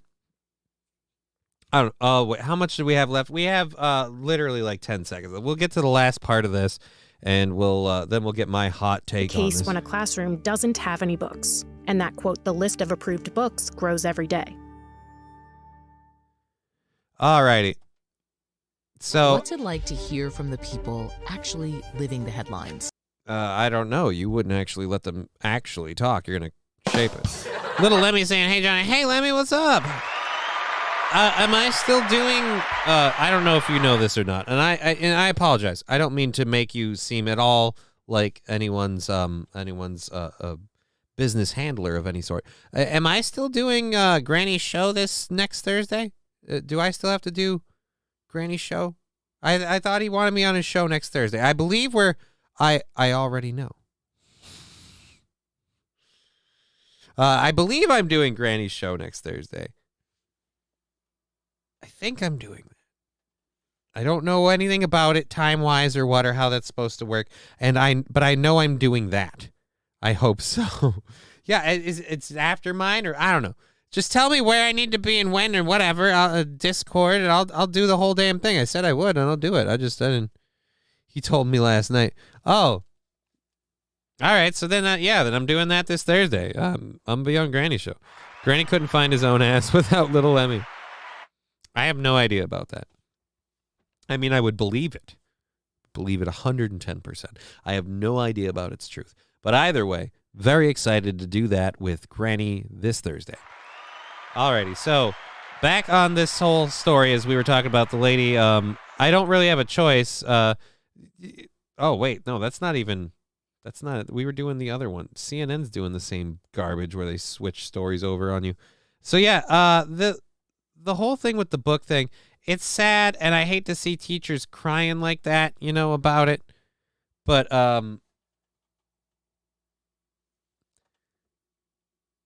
look, here's my problem with this. There's a group of people that kept pushing for the ability to have books with graphic, pornographic acts depicted in them and sexual stuff, and it was not appropriate. Now, this is never something we ever had to establish a law for before, and I feel like that's kind of the takeaway from this.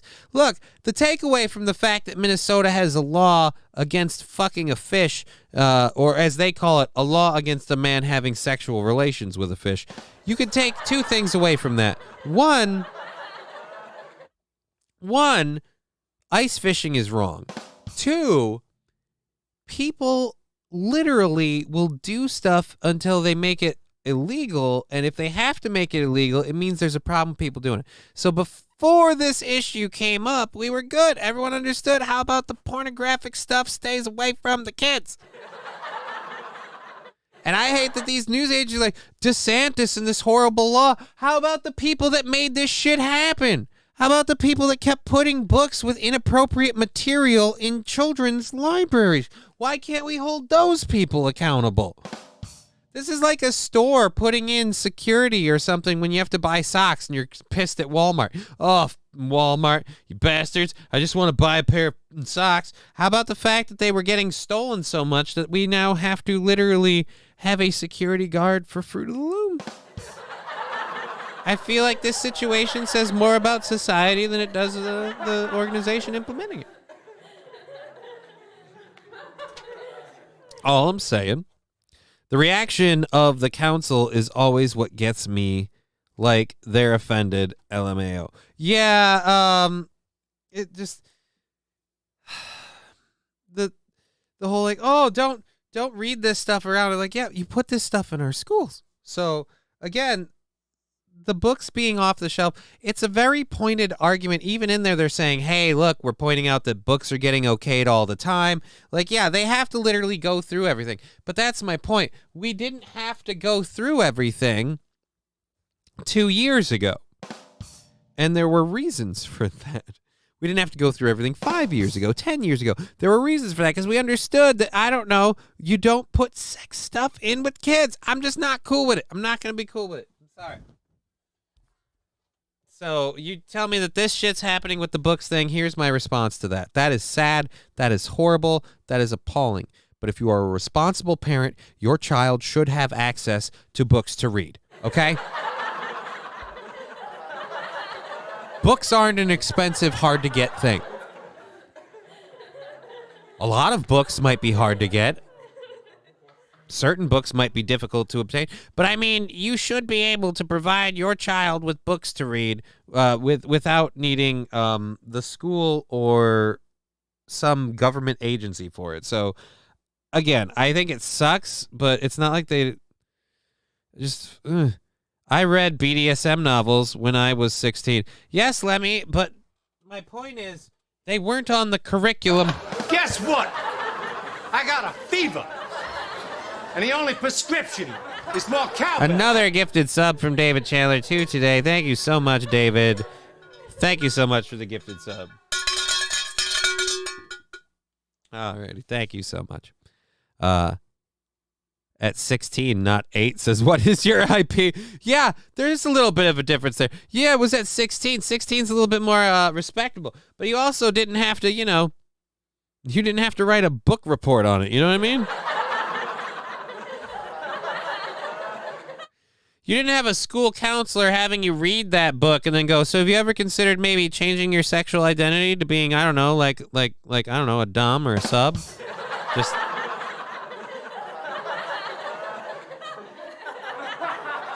Have you ever considered if maybe you have some brat behavior, or maybe if you just need a daddy dom to get some shit done? You know what I mean? Just think about it. At 16, I was able to drive. That's right. At 16, I was able to fuck. Yeah, no, that tracks. I wish I had done a book report. Fundy Southern Baptists would shit themselves.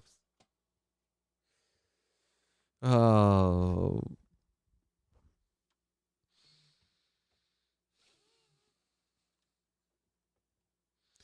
Oh, Jesus. I'm trying to think of a good joke for that, and I can't think of how do you do that? Like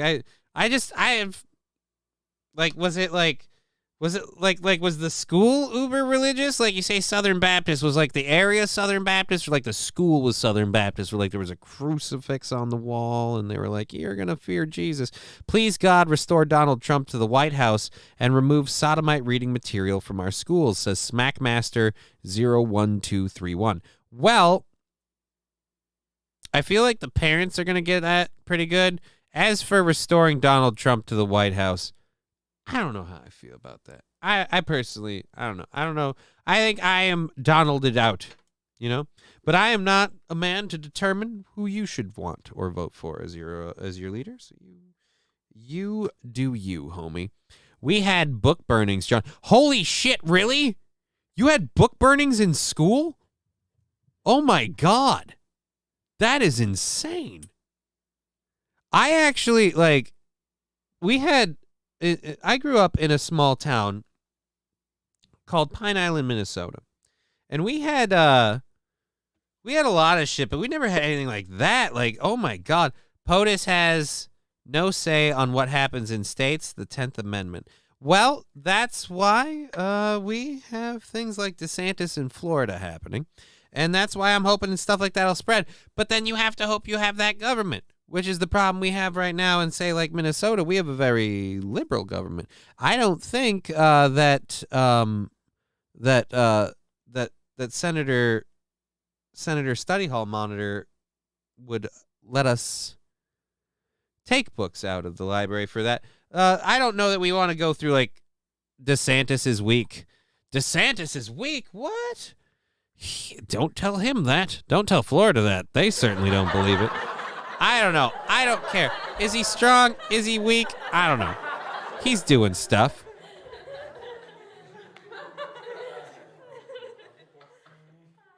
U.S. Constitution beats all. Yeah, it beats off. I mean, all. DeSantis be like, no gay sex books will be taught in schools, at least until 7th grade. Yeah, whereas Donald Trump will be like, I don't know. Cocked or decocked. I'll say this.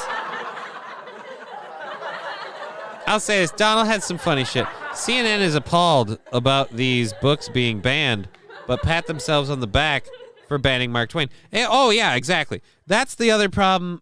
Thank you for reminding me that that's the other side of the coin with this issue, is that people are like, oh, these books shouldn't be banned. It's like you want other books taken out because they have the N-word in them with no regard about the context or the story or that within. So if you want to tell me that these words are super hurtful because they're disparaging for this, that, or the other, and yet reading about, sticking dicks in orifices or vice versa, whatever, is somehow okay, then that just seems weird. I don't know. That's a strange world to me, and I just feel like you can't put that on parents forever. There's going to be a repercussion eventually. Because let me just tell you, as a parent, I won't put up with that. All right? Like, if I found out that was a book that was being pushed on my kid or whatever, I would be like, this has no business being taught around children. And if the teacher were like, well, I'm the teacher of this classroom and I decide what the children should be learning, and I'll be like, no, you don't understand. It's a basic arithmetic and education thing. Like, you're not here to teach them about their sexual identity, and you're going to stop doing that right now. Or at the very least, my daughter is not going to go here. Like, and so that's kind of the way of it. But like I said, Florida's behind DeSantis for doing this, because he did this before he did a lot of this stuff before he ran for re-election in his state, and he won by landslide margins that are unheard of. So, I mean, take the temperature of the room. Whether you like it or not, DeSantis is very popular with what he's doing, which makes me think that people in Florida like what DeSantis is doing. We'll see, says Snackmaster. I mean, I believe the reports I've heard where people have said that against, like, one-on-one against Trump, DeSantis wins, but against, like, the other Republicans, it narrows down the field. That changes things in Trump's favor. I totally believe that. But I also believe if we got Trump back as a president, get ready to be underwhelmed by nothing really changing. Trump did some good stuff, but he didn't, like, turn the country on its head or change things totally around. He initiated the vaccine stuff and all that stuff. So, I mean, again, if he came in, he's got a shit show that he's inheriting. He's got to dig out of that. Do I believe he can do that? Not a chance. I don't think. I'm not against Trump. I just don't think he can, because he won't have the support of the government that he'll need for that. And it just, like I said, I don't think that'll change it. You're going to have too many liberal people like AOC and them that are going to be stuck. They're going to be the Mitch McConnells of the Obama administration. Our job is to make sure he doesn't do anything.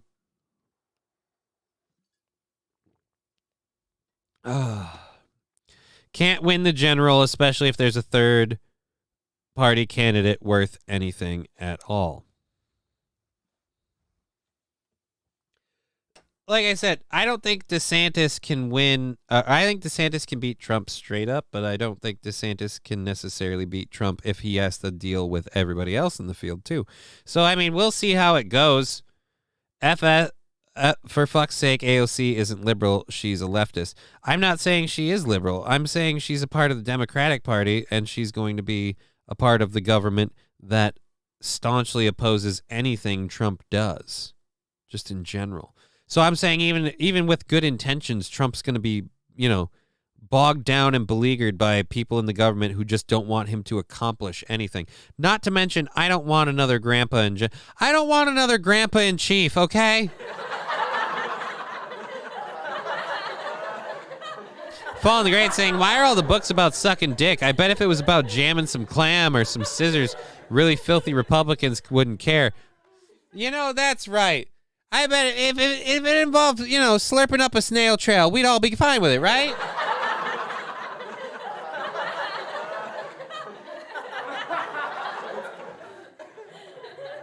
Here's my big problem with AOC. Guess what?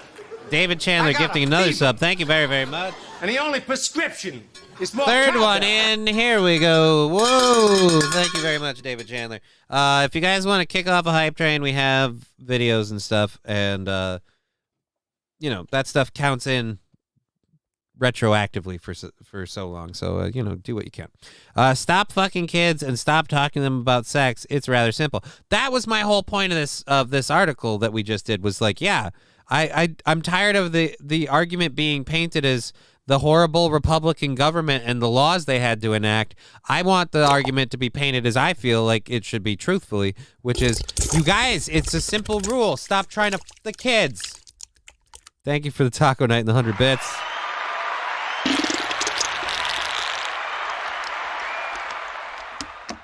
I don't know if we're going to kick off a train or not, but we'll just say, in the thought that we might, I'm going to just have me a little... Guess what? Oh, and there's another... I got a fever. Thank you very And the much, only David Chandler, for gifting is another more sub. Thank you cowbell. for the huge support, everyone. Really, really appreciate it. Here we go. Thank you for your... There's your cowbell. Heir to the Bloomberg fortune. Hey, man, I'm just grateful for the support. You'd all be dead now if it wasn't my David. Little honorary controlled burn for one David Chandler and Wilmer and everyone else. The kids plus sex talk equals bad. Yeah, that's a fairly simple equation, and that's my point. My point is we had to enact laws because there are people that can't follow a very simple formula, and I feel like we should hold down. I feel like we should be publicly shaming those people. Like, how dare you? You've made us have to comb through all of our books with a fine-tooth comb to make sure there's no dicks in there. We never had to do that before. And that's on you. All right. We're going to flip over for our next story. I'm broke until the 15th, LOL. I'll hype then, bud. No worries, Lemmy. No worries at all. Thank you for all that you do. Again, the big thing of the show is interaction. Hype trains are fun. We're overfunded, which is why we're going till 5:30 no matter what. And I saw the jump scare. I'm sorry. I saw the jump scare. I'm sorry, Lady Death. I'm sorry.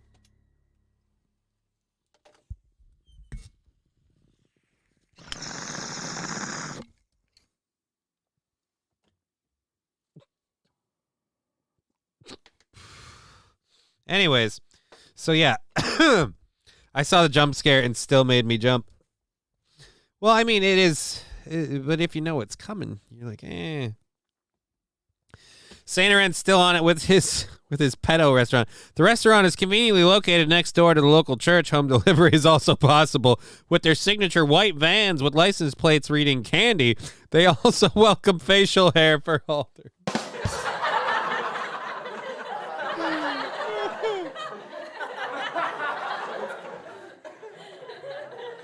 Listen, motherfucker, it's no fun if you keep looking. I flipped the screen over and it put that up there. I need to figure out a way, and as soon as I figure it out, I will be glad to do it. That I can have the overlay on here, but I don't see it. Fuck, asshole. Now I have to fucking read, says K-Fallen. Anyways. So, this doesn't fit, so we'll have to do it that. Thank you, Lab Glass, for the 125 bits. Thank you so much. Very much appreciated. Alrighty. So, we were talking about Kristen Cinema. I don't know. Have we talked about Santos in any way, shape, or form? I think, did we? Hey, laser lips. Yeah? Your mama was a snowblower. Snowblower. She's also a cocksucker. Someday, my parents will actually tune into the show, and my mom is going to get so mad at me.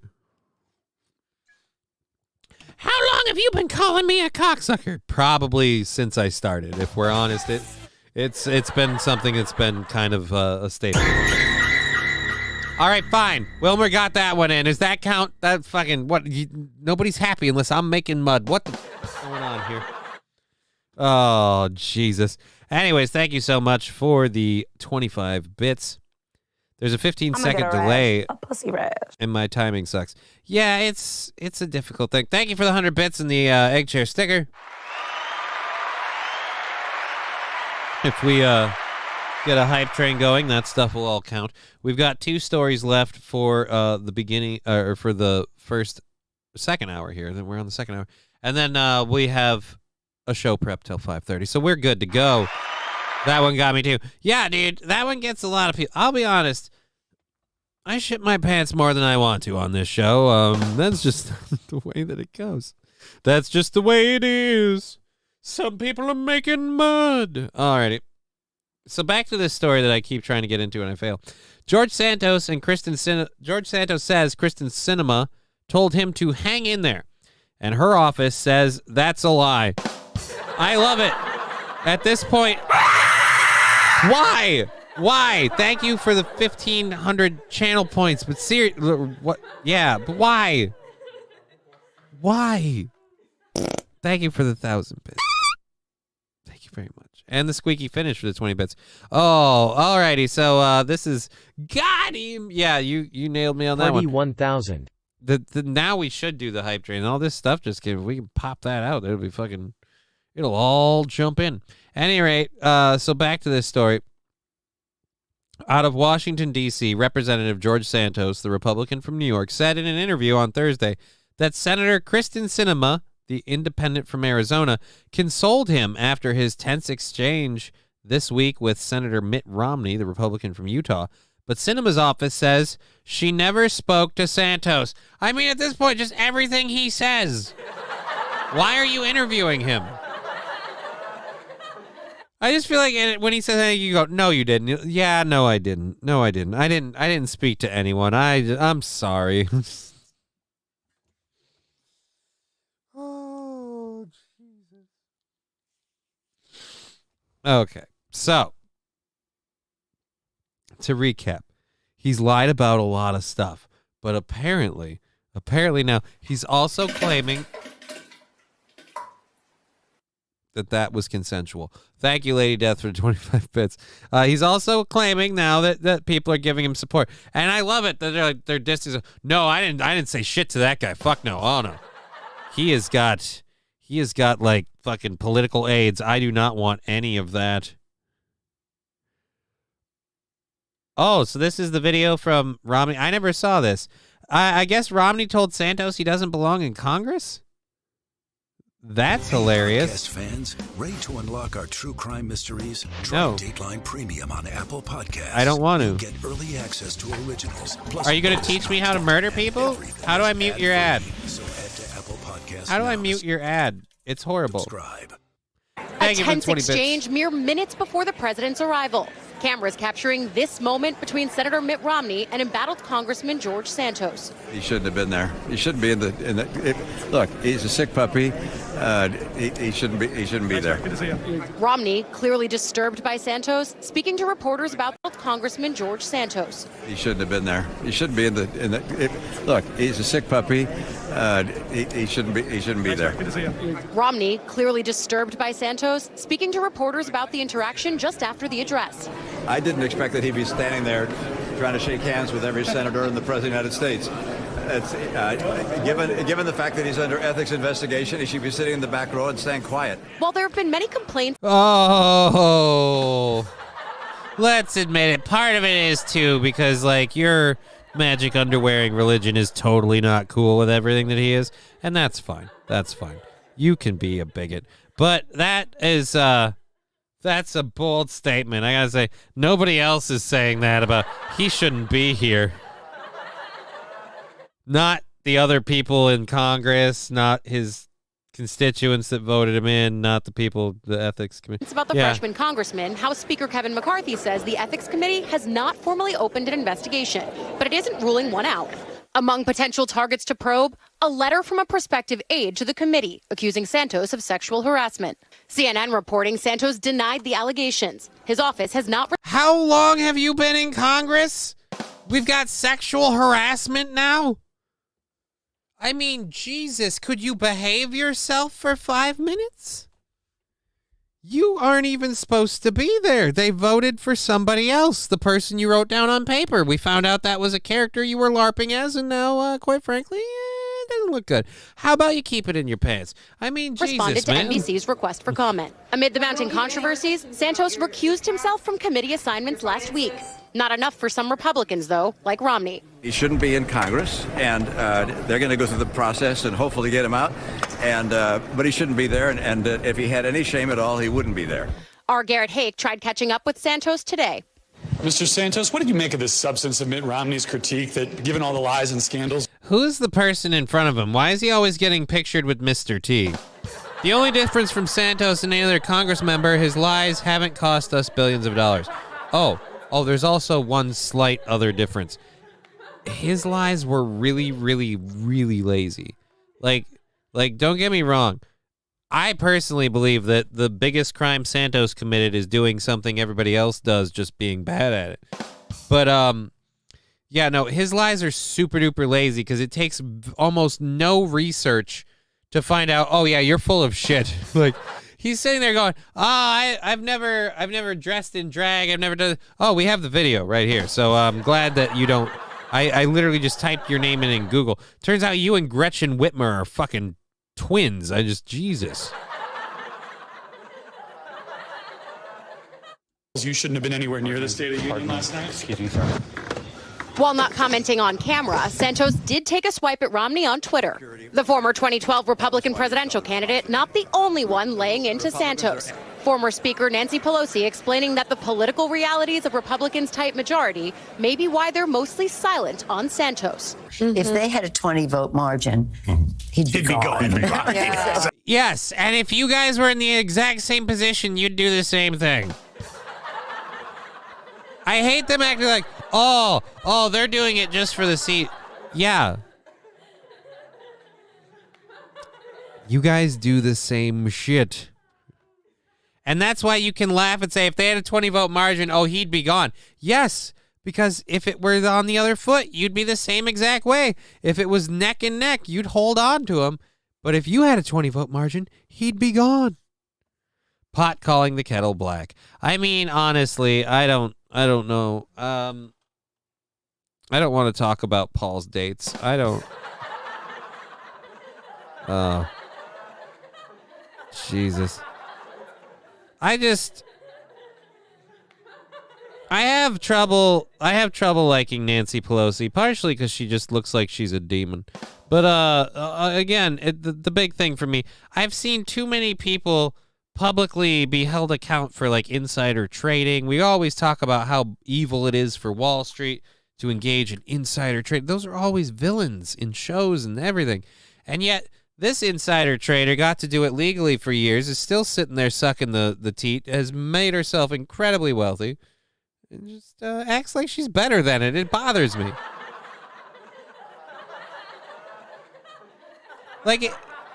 They want to act like Santos has no shame in his game. You won't answer questions about your insider trading. You won't answer any questions about that. How you reconcile committing what is a crime for any other American citizen, but it's not for you because you're a politician. How is he not a Democrat in the first place? Says Fanatical Bucks fan. Look, between you, me, and Jesus, he's probably going to be a Democrat next week.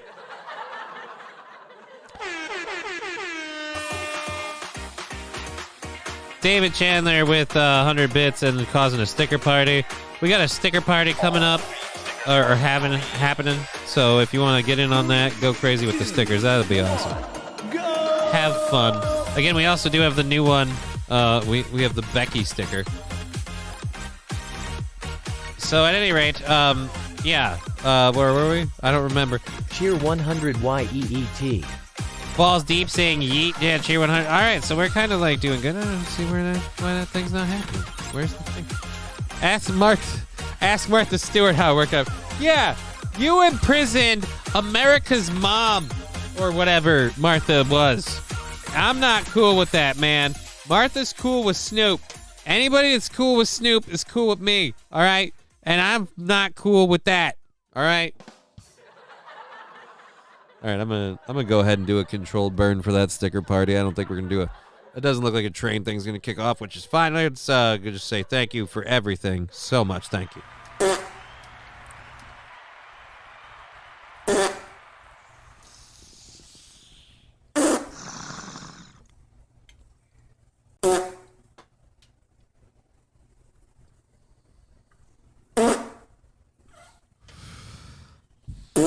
Thank you, David Chandler, for the 100 bits. And who was that? Whoever did the sound drop, I missed the one for that. Thank you for the 250 for the shard. All right. Thank you all so much for all of your amazing support. Oh, someone did do the Buddy Cry sticker. Hey, Laser Lips. Yeah? Your mama was a snowblower. Yeah, but she had a strict rule against black guys. I think she might be racist. I don't know. Or she just didn't have room for that kind of hog. You know what I mean? Like, 5 kids, though. I feel like, no offense to my mom, she had 5 kids. I feel like that thing's got to be a fucking rain canal. You know what I mean? Just fucking whoosh.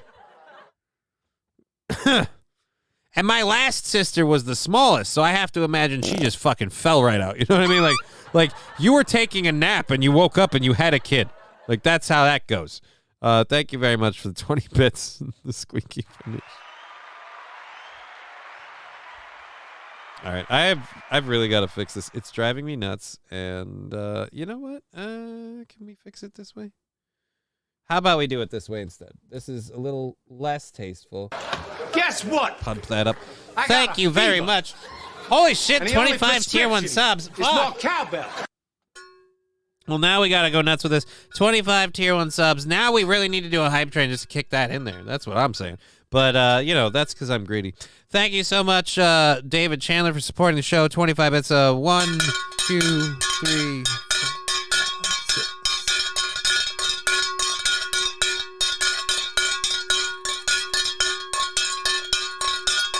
Cheer 100. There we go. 25 for the cowbell. Thank you very much. King of Clubs with 100. Now we're 100 bits away from it. Now we can get that in there for the 25. We can get the whole thing in there. One more person does it. That'd be sweet. And that is amazing. One more person saying David saying, yeah, come on, David's throwing it big. He wants to see it happen. Let's make it happen for David. You'd all be dead now if it wasn't my David. Lemmy saying, I can't. I get it. You can't. Dude, I'd do it myself if I could. I don't think I can. Otherwise, I would. Would any U.S. politician wear the flag of another country on their lapel? Is that a Ukrainian thing? I assumed that was I thought that was from the Hunger Games.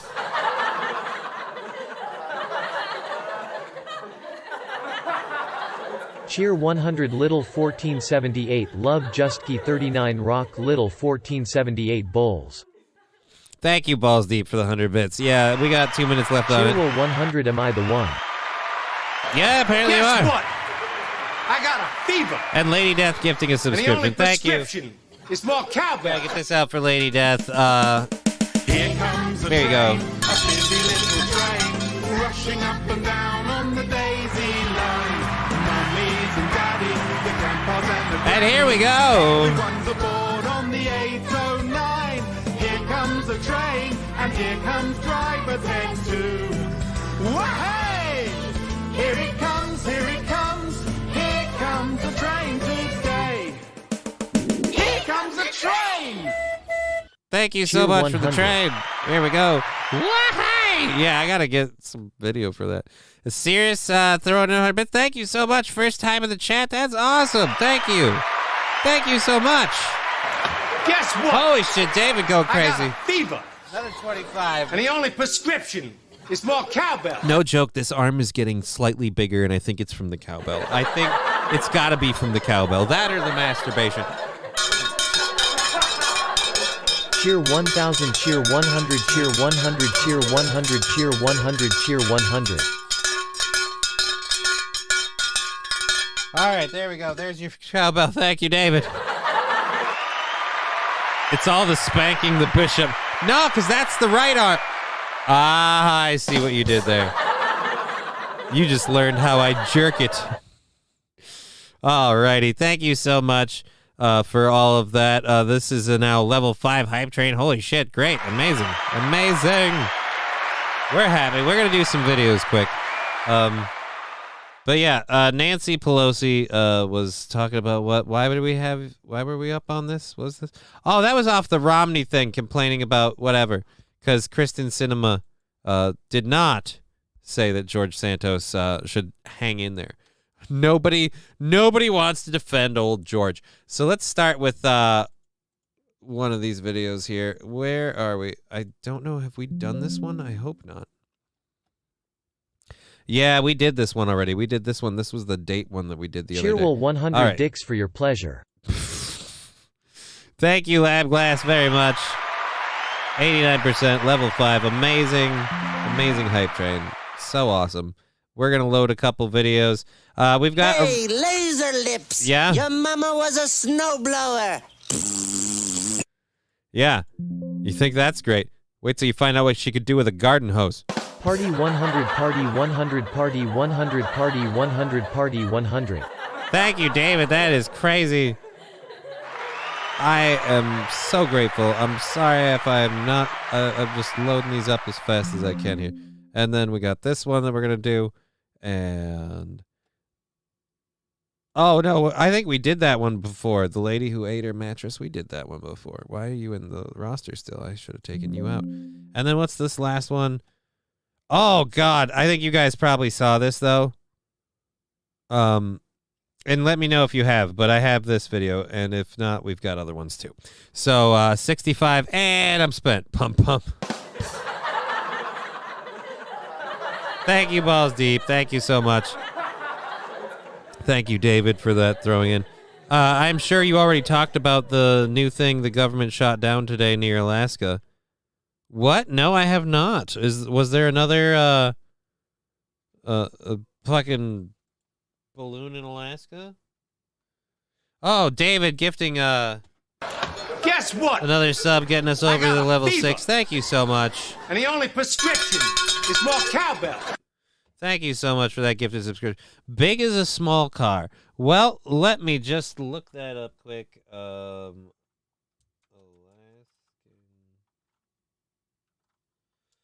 Alaskan, what would it be? Spy balloon.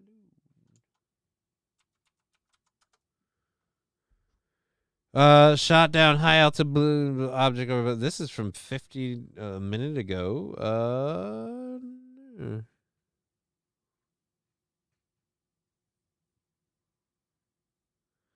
What? Where in Alaska? It doesn't work for me. I don't think that's. I gotta have more cowbell. We'll pull up the story. Oh, Fat Conan's got the New York Times one. I don't know if that'll pull that up for me though. Thank you for following the channel, Rocket Man. Really appreciate that. That's super awesome. Thank you so much. Yeah, it won't let me do that because of that. That's what I thought. We won't do it that way. So the U.S. shoots down a mysterious object over Alaska amid Chinese spy balloon fears. Days after blowing up a Chinese spy balloon, the U.S. today said it shot down an aerial object found flying over Alaska. We just fucked up E.T. because of China.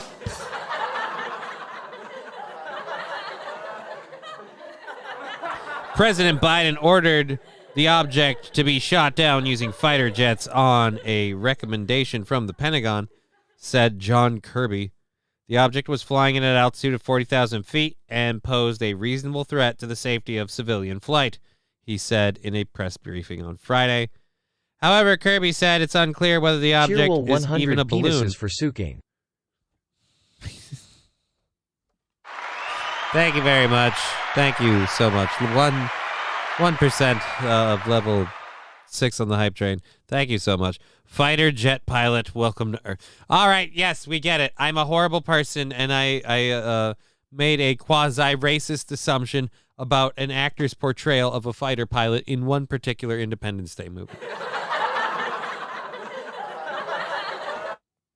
Notice I learned on the second Independence Day movie, I didn't say anything about that stuff. I didn't criticize Will Smith's performance in Independence Day 2 at all. Not once. Not once did I say anything negative, wrong, or misquote him. I learned. I grew as a person. I learned I was wrong. Alrighty, so I don't know if you guys have seen this, but I think this is going to be in the Super Bowl or not. I don't know. But I gotta salute whoever came up with this ad. This is funny. When the whippoorwills call, I'm probably gonna get popped on YouTube for the music. I'm so happy in my Why are we looking at people's asses? blue heaven. Many people have requested to be buried in their 501 jeans. Really? In their 501 jeans? I would never. All right, whatever. But only one requested all attendees wear them too. You'll see a little white light. It'll lead you to my Get it? They're all there. And he's dead.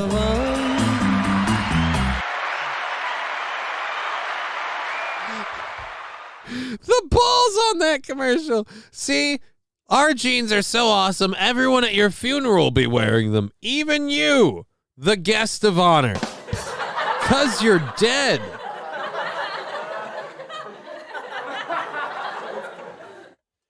Real talk. Is anyone else curious if the center of that commercial, the character in the center of that commercial, recently had a medical procedure done? I just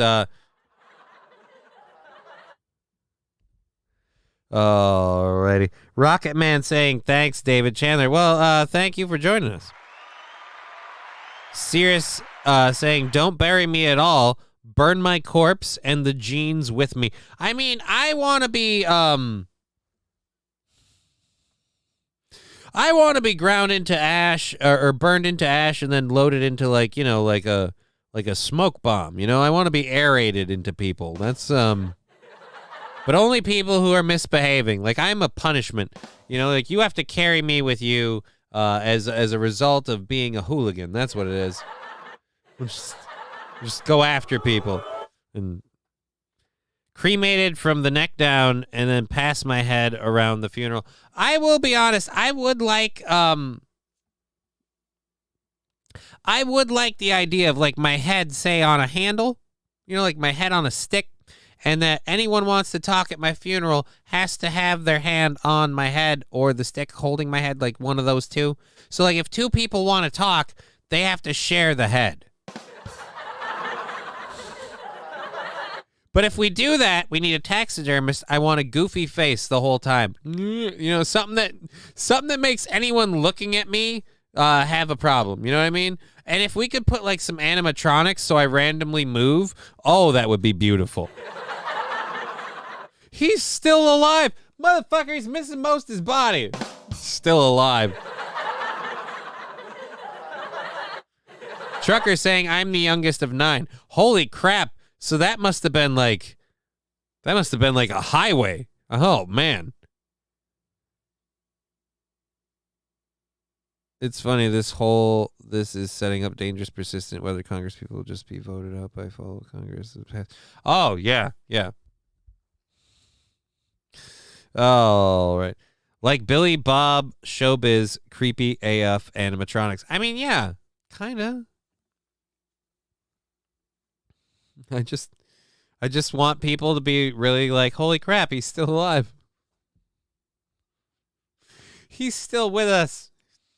Just as a head.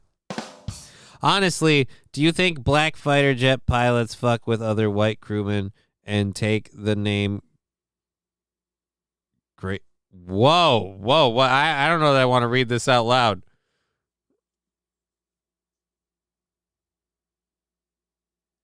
I mean,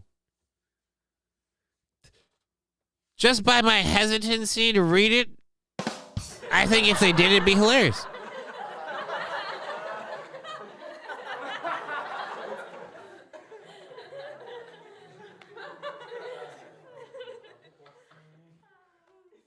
Alrighty. At a funeral, you could play games like let your head roll down a little hill and fall into one of a few numbered holes. Let every gamble on which hole the head is going to fall into. Oh, absolutely. My body is to be blessed by a bishop when I die, and after I am cremated, my ashes will be blessed by the deacon and the pope, and then my body will be used to perform exorcisms.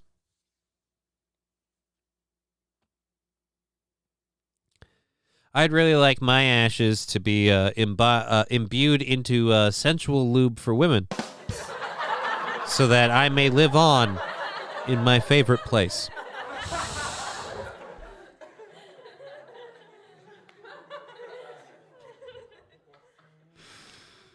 I am to have a sky burial, says Little Lemmy. Is that just like, is that phrase for like, all right, so when I'm dead, load my corpse into a rocket and send it up as high as you can, and then boom. It would be fitting. Well, I mean, it depends. Fitting based on the size. I mean, I don't want to brag, but, you know, it's most accommodate. There's a few that have been a little tight, but, you know, fitting is generally accurate. Grandma's box. Hey, look. Nana needs to flick her bean too, goddammit.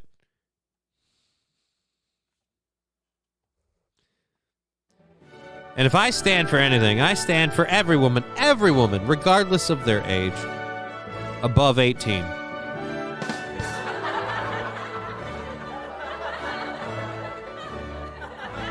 Flick their beans with freedom. Preferably, by my opinion, in the privacy of their own home, by their own selves. But hey, man, if you got to do that on a street corner, I'm just going to look the other way. Let your freak flag flutter. Whatever you need. Sometimes you got to air the curtains out. I don't care. But keep your dick in your pants. All right, this is weird. This is officially the weirdest thing that I've done. Alrighty. No, lay on my body on a high mountain and leave me for the birds. Oh, okay. You ever look up what Gigi Allen's funeral was like? No, I didn't, but we can do that in a second. I want to, you know what? We'll get rid of that and we'll do that after this. Let's look up Gigi Allen's funeral quick.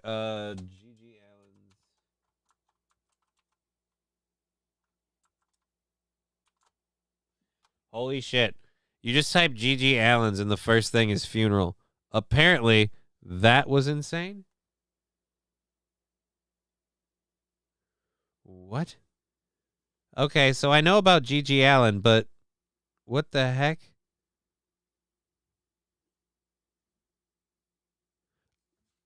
I am literally... Is this safe to watch? I'm almost worried. I shouldn't watch that. I wouldn't show any of it. Yeah, I don't think I'm going to. I'm with David Chandler. I don't care what happens to my corpse either. Aaron wouldn't even talk about it on his show because he was so disgusted. Well, yeah, I'm going to guess it's just not safe. Anyway, so we have, for our hype thing, we got to, you don't want to dawdle too much on this. Let's get into this. So we have this video here. We talked about people with strange addictions recently with regards to a lady who loved to eat mattresses. To which I say, whatever you got to do for that fiber. But this one actually grosses me out. I don't know if there's technically a victim in this, but I feel like an inanimate object can be a victim.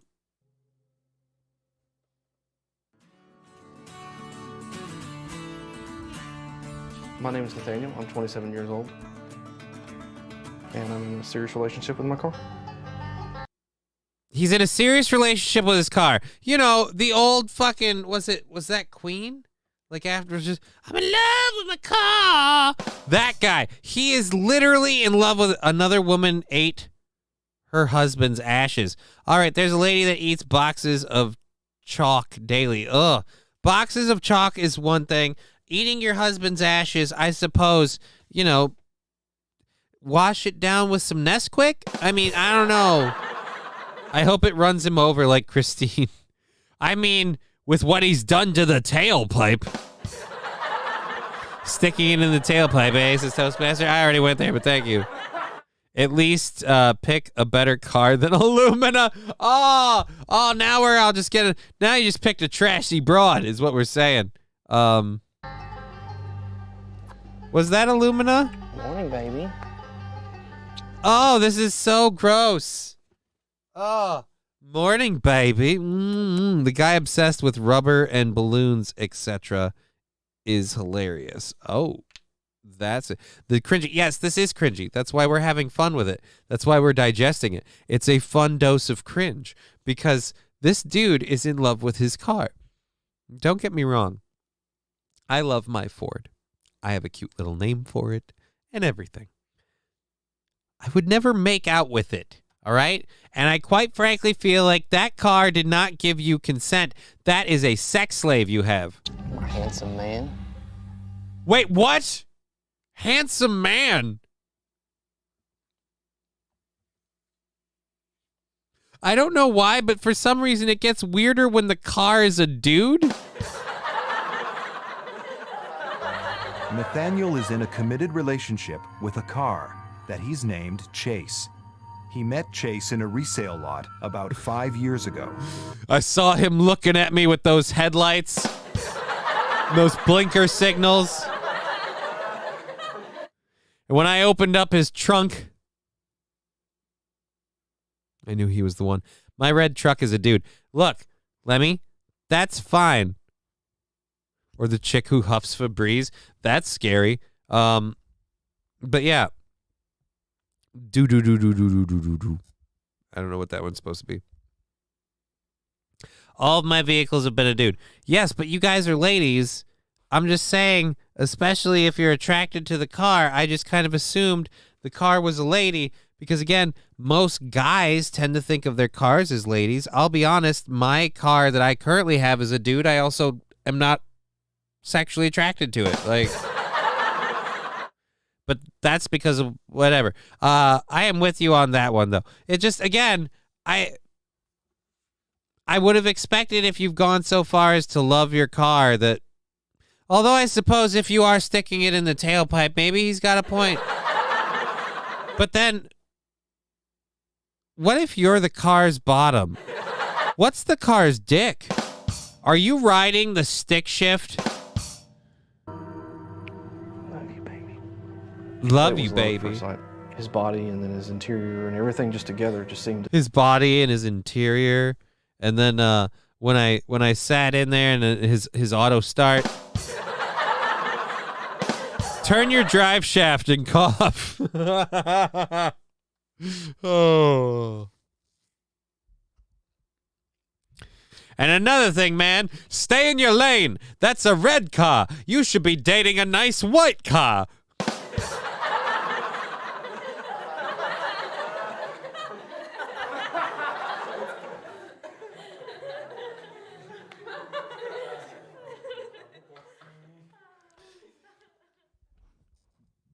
You should date a lovely white car, you know, something a little wider, with four-wheel drive, a real country Betty. Not some, I get it, it's sleek and it's hot and it's red and you think, oh, I can do this. No, you can't. Stay the fuck away from that. It just occurred to me, I had a non-binary, Alrighty. It just occurred to me, I had a non-binary voice once. Piece of white Ford Tempo called it the egg. Oh, vehicle, not voice. How does it feel when he gets the car's fluids on him?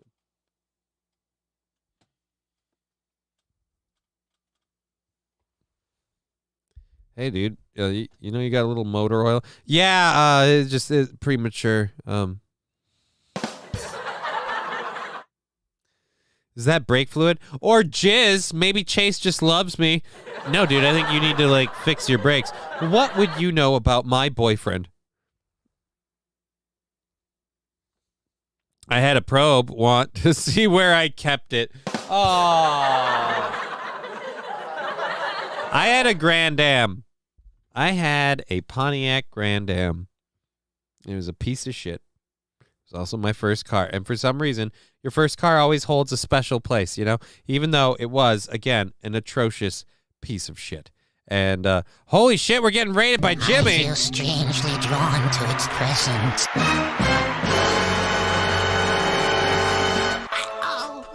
And I just realized, too, we had a level 6 hype train. We got to get the, what do you call it? The whole the whole controlled burn thing going. Scruffy D going, oh yeah, it's Yanni. Yep, Yanni. Hey Yanni. Apparently the choice now is to call me Yanni. Why do I have a saxophone? Epic 7. Oh, is this the video about the guy married to his car? Yeah, apparently you heard it. I got a fever. Oh, we got 5 And the only gifted subs prescription from Scruffy. is more Thank you cowbell. so much. I will get that over there. I got to do controlled burns for earlier, and I have to ring off. Shamrock 100, let's go. Let's go. Well, we did have a hype train already, so we just finished one a little bit, so that is much appreciated. But just so you know, but thank you so much. Where's this? There we go. 5 subs. Hey everyone, Johnny, let's get some games in soon. I would really, really like to. The new setup will be fun to leave. It's for Monday. All right, so for the 5 subs, here we go. Scruffy, thank you very much. Thank you very much for the gifted subs. I don't gift subs just for iTunes. I know. I just saw Rusty Grammar throw in 100 bits and say, let's go. And so I wanted to make sure I made it clear before anyone started like, yeah, let's go do it. Like, hey, we just did. So if you want to support the show, I'm not complaining. I will say thank you very much. I am a very appreciative whore. But yes. And Monday, big changes on the set. Fuck! And Fuck! Oh! Johnny, what do you know about illegal knockout? Thank you for the Tourette's guy and the 10 bits. I don't know who did the Tourette's guy. I saw that, but thank you for the 10 bits. Scruffy did both. Oh, well, thank you, Scruffy, for the bits and the sound drop.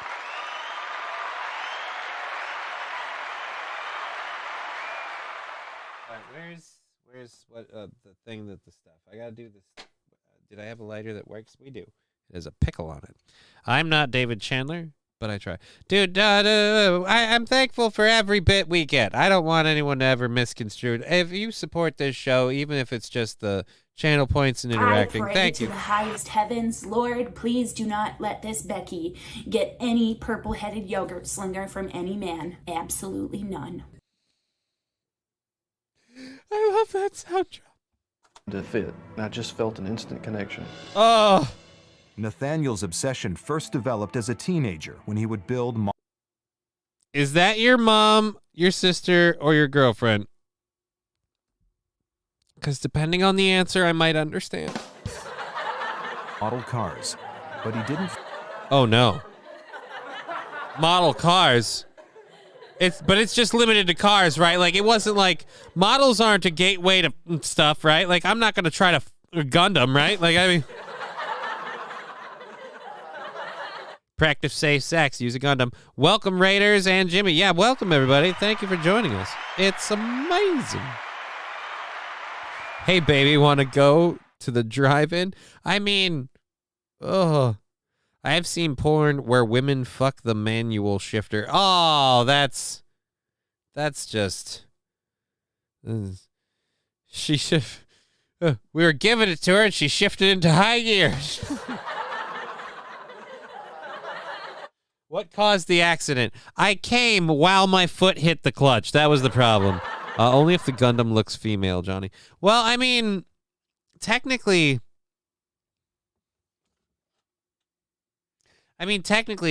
Gold Astray has high heels and shit. So, and was a female pilot in the. You know what? We're going too far down this rabbit hole. I don't want to open that door. We're just gonna go la la la la. No. Find true love until he met Chase. I find this part of him the most sexy just because of the subtle lines and curves.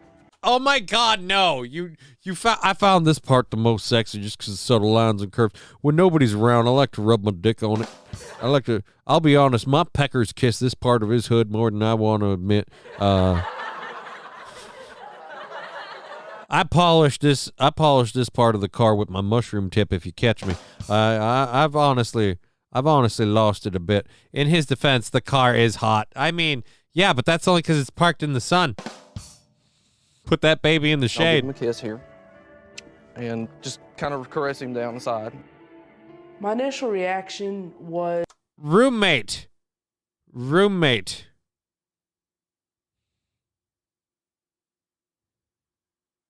I can't. No. I was kind of shocked. It was kind of weird because it was just hard to understand. He's just a real weird dude. Like, I've lived with a bunch of dudes. Oh, bow tie. Who let her out? Well, apparently, he wasn't keeping her in because the one he's after is the one that brought him to the party. Pat Mortia is finally saying somebody finally gets waxed on, wax off. Okay, I'd pick the car too, says David Chandler.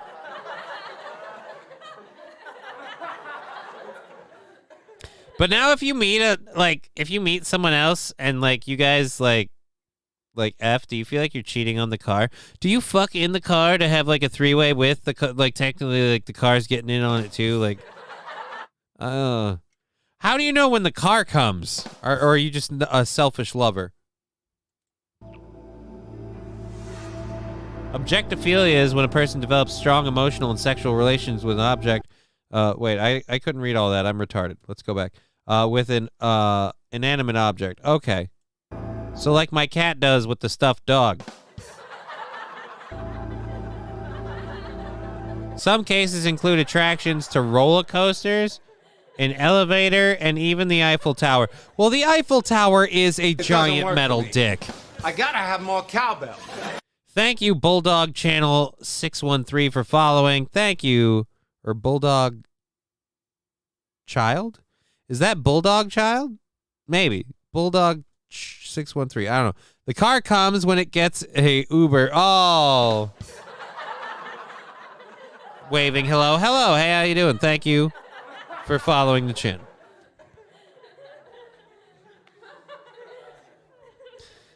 Oh, Jesus.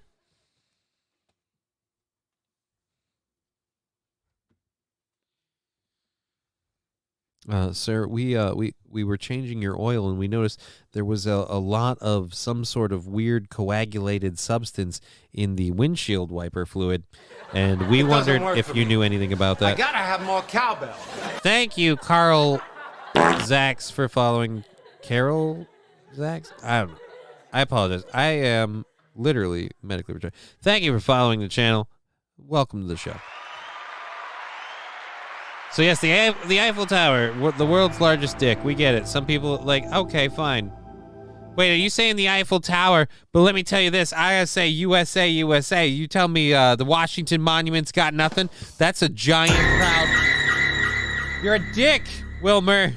You're a dick. Thank you. Check my own website. See for yourselves on what? Maybe later. The 2025 concept runs on semen.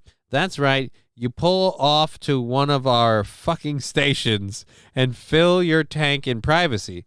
Each stall comes with a complimentary issue of Auto Trader. I just feel like, Doc, I can't maintain the spice in our relationship anymore.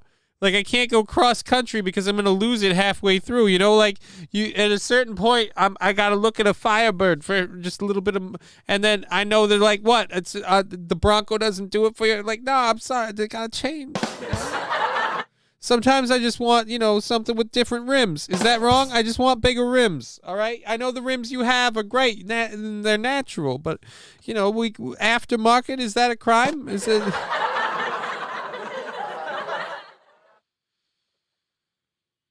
About a web. Oh. Cool. Wilmer, you rock. Thank you, Wilmer, for the 25 bits. That was fun. Let's get back to this dude again. In love with his car. So when you take your car for a ride, are you taking it for a ride? Or honestly, I don't know why I feel the way I do. But I just absolutely love Chase. We always have such a good time together. He likes a lot of the same music I do. So wait. He likes a lot of the same music you do? I mean, come on, man. Really? What? Do you think if you put it on scan, like he's choosing? Like, is that what we... Of course he likes the same music you do. You're the one controlling the radio. So wait, when you lose reception, do you assume that's his subtle protest? Like, we can't get this channel in here. It must be because you don't like it. My truck liked gospel. I guess your truck was trying to subtly hint that you need to find Jesus.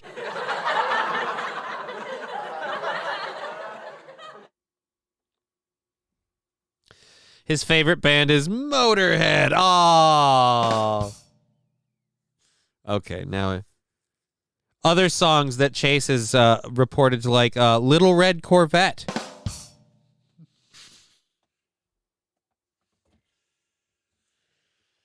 He likes the Highway to Hell album. He likes the AC/DC song Highway to Hell. If you find Chase on the corner, no, you call it Lyft. Oh. He's also gay? Apparently. He wasn't subtle. Well, I mean, I'm just assuming from all the dick you took in there that he just thought, it's time you found the Lord. I don't know if you're aware of this, but I saw what you did.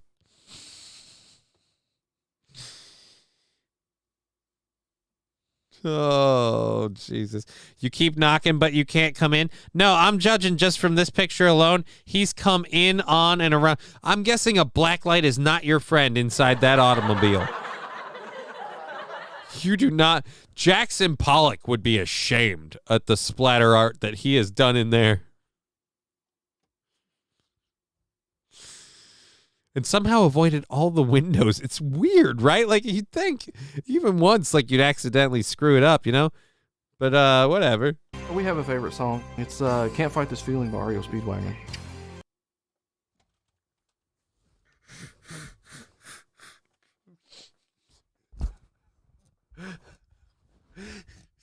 It's an REO Speedwagon song!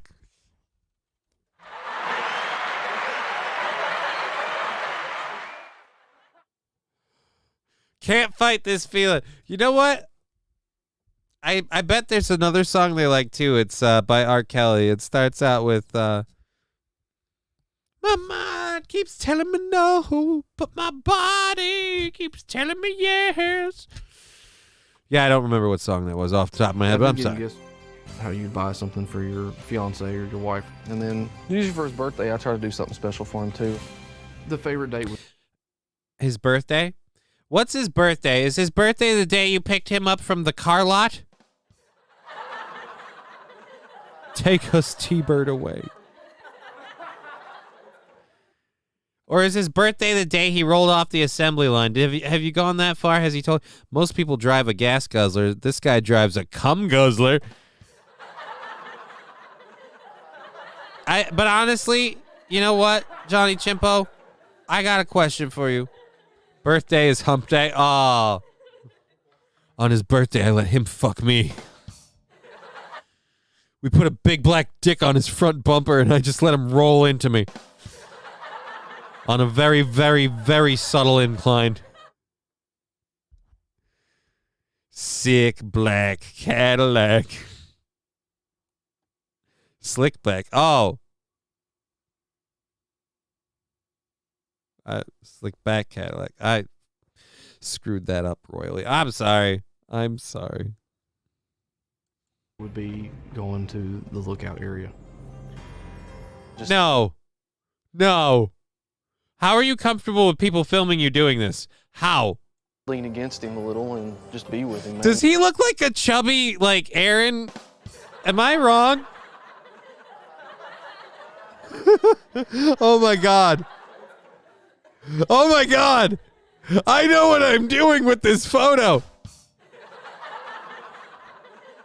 Hold on. I need to hit record for a minute for absolutely no reason. We got to wait for the chat to fade off. Radar love. Oh, God. This car is what, 14 years old? That guy is a pedophile. He's a pedophile. That is brilliant. Johnny, don't do Aaron wrong like that. Don't do Aaron wrong like what?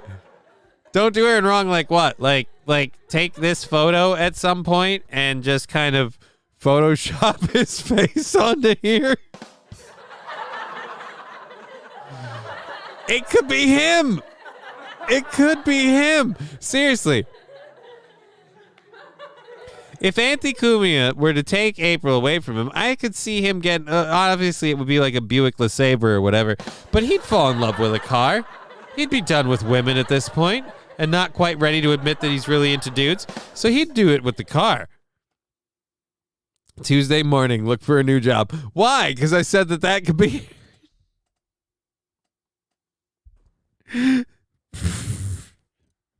I see what I say, all right? I ain't apologizing for nothing. Against him a little and just be with him mainly. Love you. But Nathaniel's relationship with Chase goes beyond dates and presents. Yeah. He sticks it in his tailpipe. We talked about that. He's been gluing that muffler shut for years. The Sabre is a good choice, but I'm going Bonneville for Aaron. Oh, that's right, Bonneville. I apologize, Bonneville. My point is, wait. Was it a Bonneville? I don't remember. Either way, my point is there's a car out there for him. Have our times when we get sexual. Oh, no. No. Don't let them, even if it, look. Straight people talking about their relationship don't be like, hey, we have our times where we get sexual. Let's fuck on camera. That doesn't happen for a very, very, very good reason. And that very good reason is it's inappropriate. It's not for sharing. Why, even if it's with a car, why would you do this before?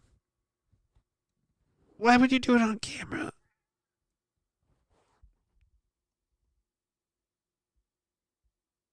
Why? Does that feel good? Oh, it was worse than I thought it would be. Oh. Or times when we get sexual. Does that feel good? You're a handsome man. Okay, I want to point out, I didn't make this video. Whoever did is playing ominous music in the background.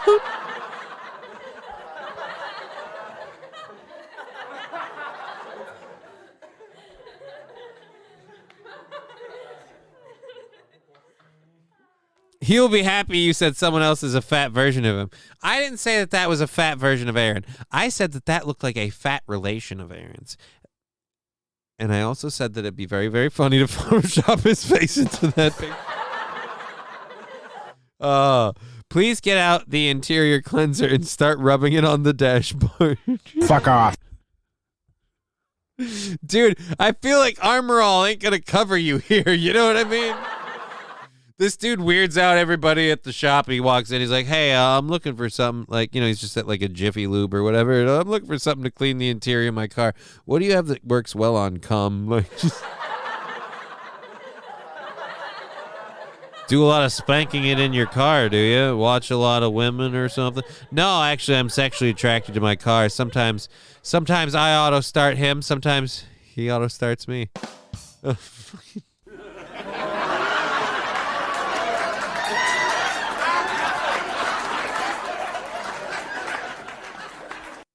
Thank you, Battle Brother Zio, for that laugh track. That was hilarious and so amazingly timed. Love you, baby. Oh, What do we do? of course you're wearing your class ring. Yaruto saying, Johnny, you're hilarious. Well, thank you. I appreciate that compliment. Thank you very, very much. Hope you're enjoying the show. Hope you're loving the show. We're fully funded. We're having fun. We're dicking around for a while, and then I've got some other stuff to do at the end of, oh, God, because we're halfway through the second half. We've got to finish this thing. I don't know how much more I can take. Most often is I like to lean over his fender and across his hood and do little things like that. And Oh, so wait a minute. He's a dude, but you like licking his crevice? Let me guess. You prefer the chocolate, a Nutella guy. You know what I'm saying? Just and I'm not talking racial. I'm press up against him and rub against him like that.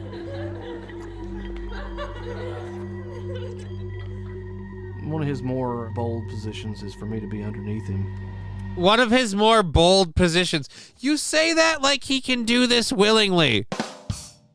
Disengage that parking brake and let's see how he feels. Is there a body in that trunk? No. No, there is not. The car brake pads squeal. No.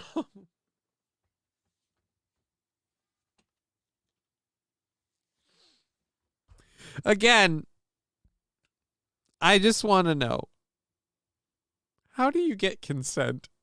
How do you get consent?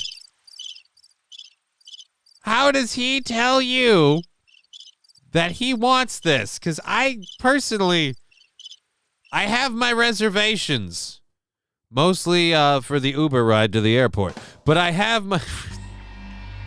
He really likes that. It's very special to make love to Chase. I am worried for my friend. I'm worried for my friend. I'm worried that one of these days he is going to fuck start that car and that air fan is going to chop off his little Peter. I mean, does it seem unlikely? Yes. Yes, it does. But I personally am hoping that if that car is no longer in the picture, that my odds might have gone up to possible. I don't mean to disparage myself, but I am what you call attainable. Sex talk, he says fill him up. Oh. The car honks once for yes, twice for no. But who's honking the car? Because that's just him on the lock button for the remote.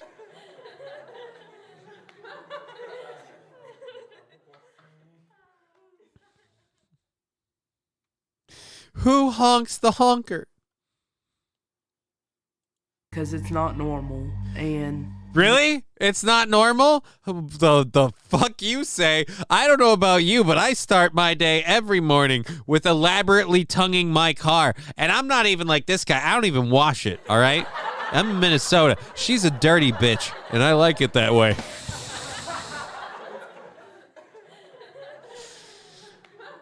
It's better than the Crash movie by David Cronenberg. Is that the one with about the racial equality gender thing? Because then weird divert. So does armor all mean condom? No, armor all means hopefully the surface is not going to allow adhesion. I feel like you need to armor all that dash, but you're going to need to Scotch guard them seats. Because let's just face it, there's jizz everywhere in there. Don't hit buttons, Tegra. Everybody. I will tell you one thing. We've got plans to make the kitty cam return. We have a kitty. There's a kitty. There's a kitty. Hooray, kitty. Let's get you a sound drop, Tegra, since you're sitting here purring like a maniacal henchman's cat. That's one fucking nice kitty right there. Actually, this is apparently what he has to say about his car. That's one fucking nice kitty right there. We're told when he goes out to start his car, it is reportedly this sound is heard.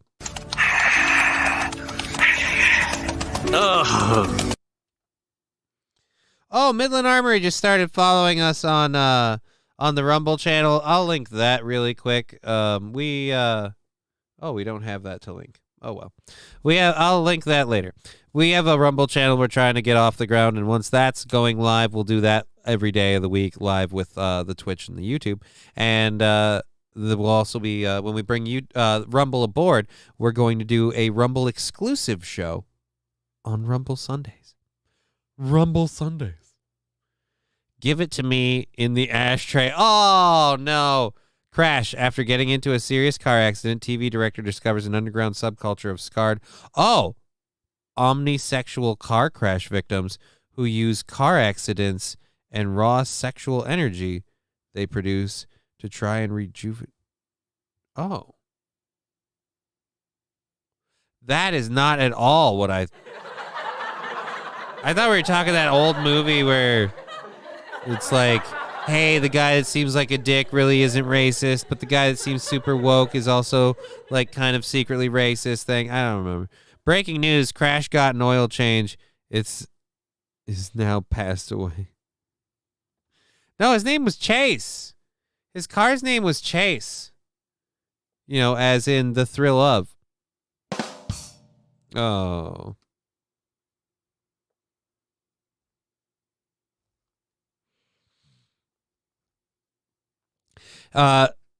Chase got into an accident recently and the airbag deployed, and all our friend here could think was, it's not my bag. That's not a bag. That's my fucking coochie lips hanging out. And he fucked him. LOL. I fucked that jock up. He brings his car to the shop, you know, to like get an oil change or whatever. He parks it, he rolls it in, he throws in the keys, he goes, I fucked him.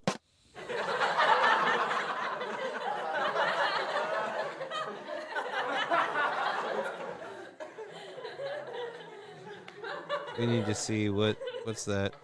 Oh. So one of the packages is here. That's great. Awesome things. Anyhow, let's go back to this cringy dude. I'm kind of really burning out a lot of time on this You guy. may have people that don't understand and make fun of you. Yeah, can't imagine why, guy. Nathaniel's so attached to Chase, he rarely lets anyone else drive him. So let me get this straight. When someone else drives your car, you're getting... So valets C-word you out? God, I will love the Rumble Sunday shows. This is one of the things... This is one of the things that the Rumble Sunday show is built for, where we can just go crazy on this for a while. Like, this is a 4-minute clip, and I've been on it for almost an hour. Good God. Holy Jesus, man. Holy Jesus. Alrighty, we're getting close to that. I had 2 other things I wanted to do. And never lets Chase out of his sight for more than 24 hours. There have been times it brought tears to my eyes because I wasn't with him at work. His picture's on my desktop, so I see his face all the time.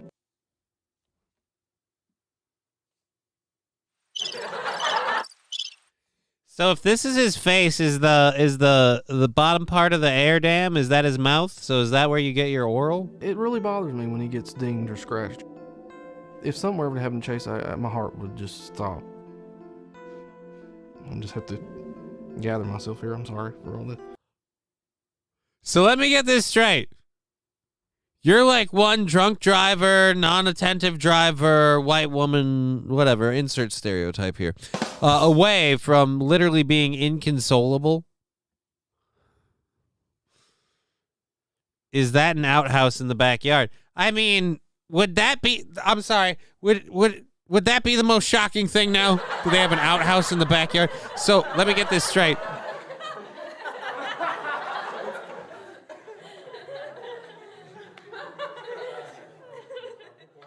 Look, if he's fucking his car, I'm just saying an outhouse in the backyard, whoop-de-doo. That car gets a flat, it becomes crippled. Oh! So it'd be a shame if it got hit by a train. I mean, just the thought of losing the car. And by the way, I want to agree with everyone else. For a car that you're obsessed with, it's a real nothing burger of a car. I am concerned for Nathaniel emotion-wise. I think life would be easier if he did change. Love you. Do you think yours could be? Nathaniel's roommate Kim is one of the few people who know the full extent of his love life. I guess the reason I don't tell a lot of people is because I don't know the response I'm going to get. I always worry about that little bit of disgust that somebody may have. But Nathaniel's biggest fear is how his relationship could affect his career as a customer service technician. I mean, if everybody found out, I'd be worried that it may affect my job. But I love him to death. I wouldn't trade him for the world. Good night, baby. I love you. Ugh. Cheer 100, I figured it out. Dad went out for cigarettes in his red car 20 years ago. Oh, no. Kind of looks like Jeffrey Dahmer. All right, then maybe there is a body in that trunk. That deck holds... Oh, come on. Can we let that go? No one else in this world apparently even remotely understands this guy, and she's just hoping that someday he'll see the light. Alrighty. So we had a story. We're kind of already to the overtime thing, and we've got so many different things that we didn't do for overtime. I had a couple other things I want to do about woke people going off, so we'll do this one. We'll load this story up, and then we'll go into this other video. Alrighty, so there is a viral there's a viral video of a Vice panel on Asian hate, but one of the guys in the group doesn't really play the game that everyone wants. So we're gonna play I have the whole video. We can link that later. If we want to do the full thing, but I don't think we're gonna do the full thing. We'll just do the clips that they put together for us on Twitter. So they have these people. Let's go with this one here. Assimilation. Is it a good thing? Is it a bad thing? Is it a burden? Is it an opportunity? It's not just a great thing, it's a necessary thing. Huh. No society can hold together where people have nothing in common. They don't speak the same language. They don't practice the same things. And, you may look at something like just food habits or what you eat and think that's fairly frivolous. But the truth of the matter is that on a broader level, when we're talking about more big picture things, differences in race, culture, religion, all these things, people have fought wars, violent wars, killed each other over these things for thousands of years. If America is to hold together, assimilation, not just good or bad, necessary. I don't think it's going to be possible for America to survive as a stable, functioning society if people don't, to some degree, say, well, here's what we're going to commonly agree upon. But who gets to choose it? The majority culture, I suppose. And what's majority culture? The people with power. And who's people with power? Who's people with power? White people. Well, I don't... White people! Apparently white people are to blame for everything. Look, here's my thing about the whole white people are to blame for everything in America. Here's what's going on. What's Wrestling Otaku been up to? Wait a minute, are you talking about that was Wrestling Otaku, or do you want me to look in on them? I mean, I can check that out if they're saying there's something to see. We'll at least get this. I just love this dude literally fighting back against these people. Purple hair is racist as fuck. Yeah. But again, if you got a problem with all the white people here, go back to China or whatever, or wherever you're from. Look, the white people here are fine. And I'll admit, the historically speaking, they were dicks to the people who were originally here. But I will admit this country is also built by those white people doing it. All right, whatever. Point is, if you don't like it, that's the makeup. I feel like if the recipe doesn't suit you, don't go. I don't know if that's... I'm gonna say it. Yeah. White people. It's okay. I don't know if that's necessarily so true. I mean, wait, can you look at? Yeah. Let's elaborate. I don't think a particularly white quote unquote interest controls things like in America pop culture. Do you believe white supremacy exists? I think there are people who believe in it. I think there's people who all believe that their race is superior. So you don't believe in white supremacy? Do you believe America is a white supremacist state? No, not at all. And not found. No white supremacist state would even allow us to be doing this. I don't understand. So look at his face. He just made that man take a shit. Holy fuck. Go back. He just made that man. He just broke him. The one guy with logic among the complete 62. Yeah, that's the best part about this. Latinos are the majority. Right, but here's my thing overall. Anybody that says, white culture controls, everything, I'm like, who are you talking about? I mean, come on. Are they all Asian? I don't know about all, but they are definitely predominantly Asian. One of those guys looks to be that looks to be a black guy sitting next to him. I think this guy is Indian or something down here. I'm not quite sure. But let's go back a bit. Let's go back. I don't know. I'm just gonna guess that this guy in the shirt is in love with his car. But no, again, watch him just watch him just blow this dude's mind. State would even like allow us to be doing this. Like I don't understand. So white supremacy. He's like, I can't weather this. You just said white supremacy isn't a thing.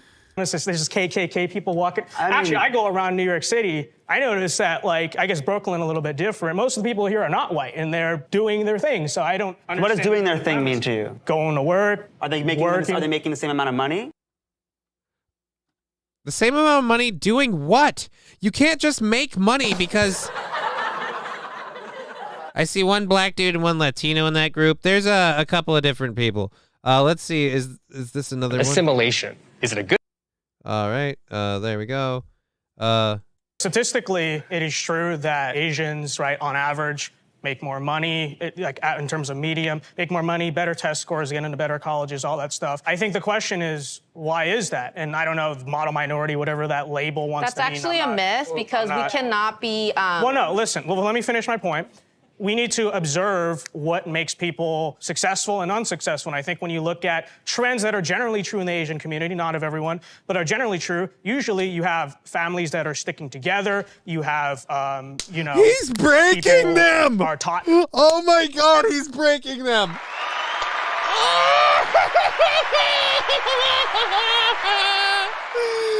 Oh, these people are morons. Those people are morons, but the funny part is, dude, the call's coming from inside the house. You got a guy going, hey, man, I grew up in New York. Notice also, he's the only one dressed like a fucking adult.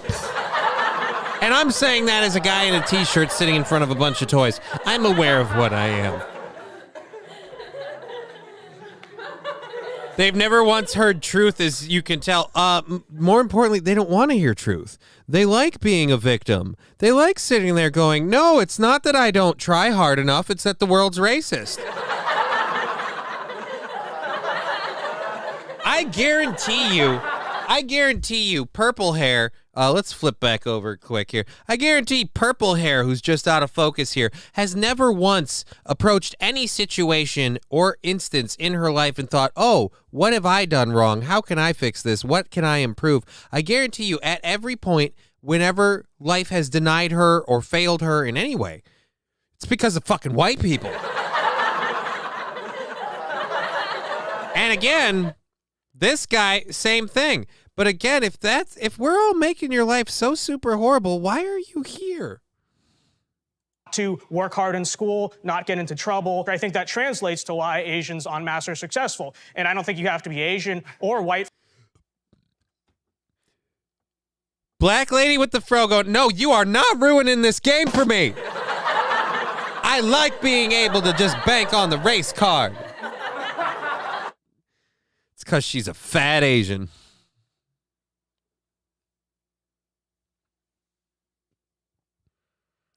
No joke, I'm not trying to be rude. Are we sure that she's an original she? I mean, is she a Lady Asian 2.0? That's my question. I'm just curious. I like how, okay, Black Lady is smiling because she knows Black Man here with what he's saying is about to beat his ass. Like, she's very much like, oh, you're going to get in trouble because, again, you can't speak this kind of truth. I got to remove my camera because it almost makes me look like I'm on that guy's shoulders. Oh, fuck. And now they're smiling because at this point they're just like, oh, you're just indoctrinated. But again, he's the only one there who looks like he dressed up for the interview. You know what I mean? Johnny's been working out. Yeah, dude, I'm getting swole. Guess who stopped skipping leg day? For that matter, to not have kids out of wedlock, not, commit crime, not cause trouble or whatever. Oh my God! He just spit some truth out. Holy shit! Holy shit! You're not supposed to say that out loud, sir. And again, the dude sitting next to him looks like he's about to shit his pants. I mean, it just...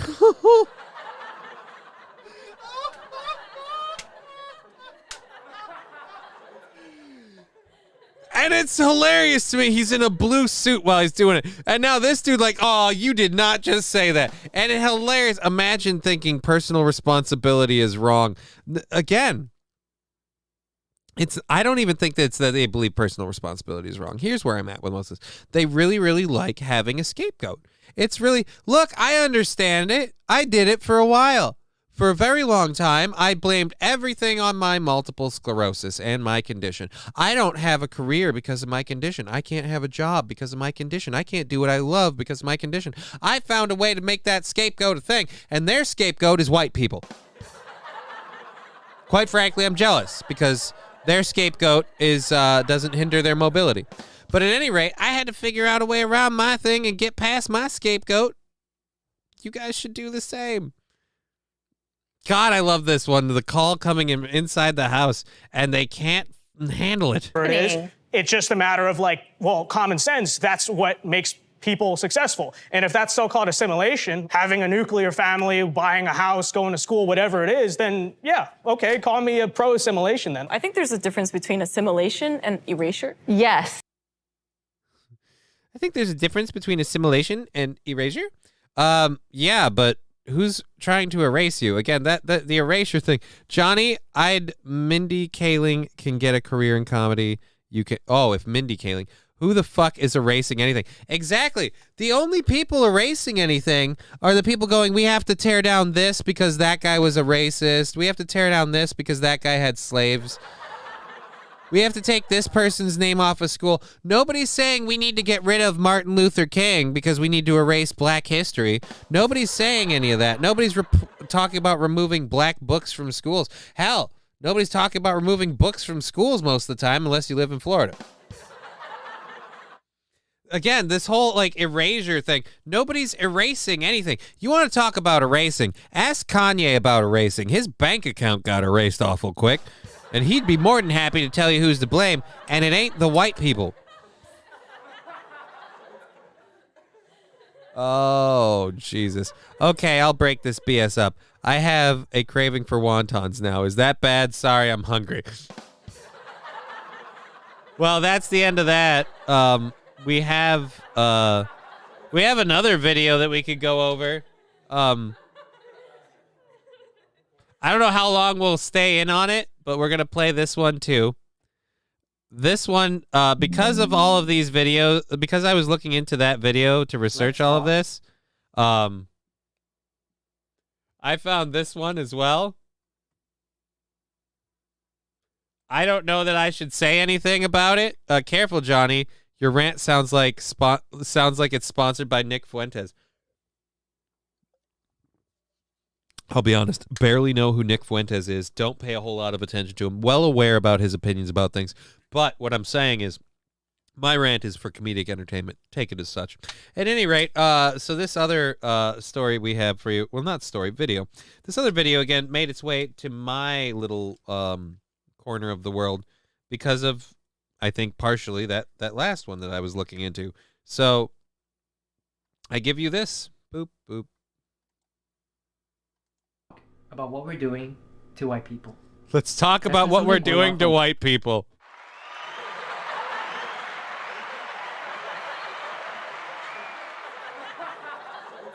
Go on. Johnny K, change my mind. I mean, go for it. For a while now, that we're being told not to notice. More to the point, that we're asking white people not only to ignore, but to accept the rising tide of racial hatred against white people. In the past decade, there has been a noticeable cultural shift in what constitutes acceptable speech as it relates to white people. Back when I was a kid, in the early 2000s, the mainstream American culture... Wait a minute. Was a kid. I'm sorry.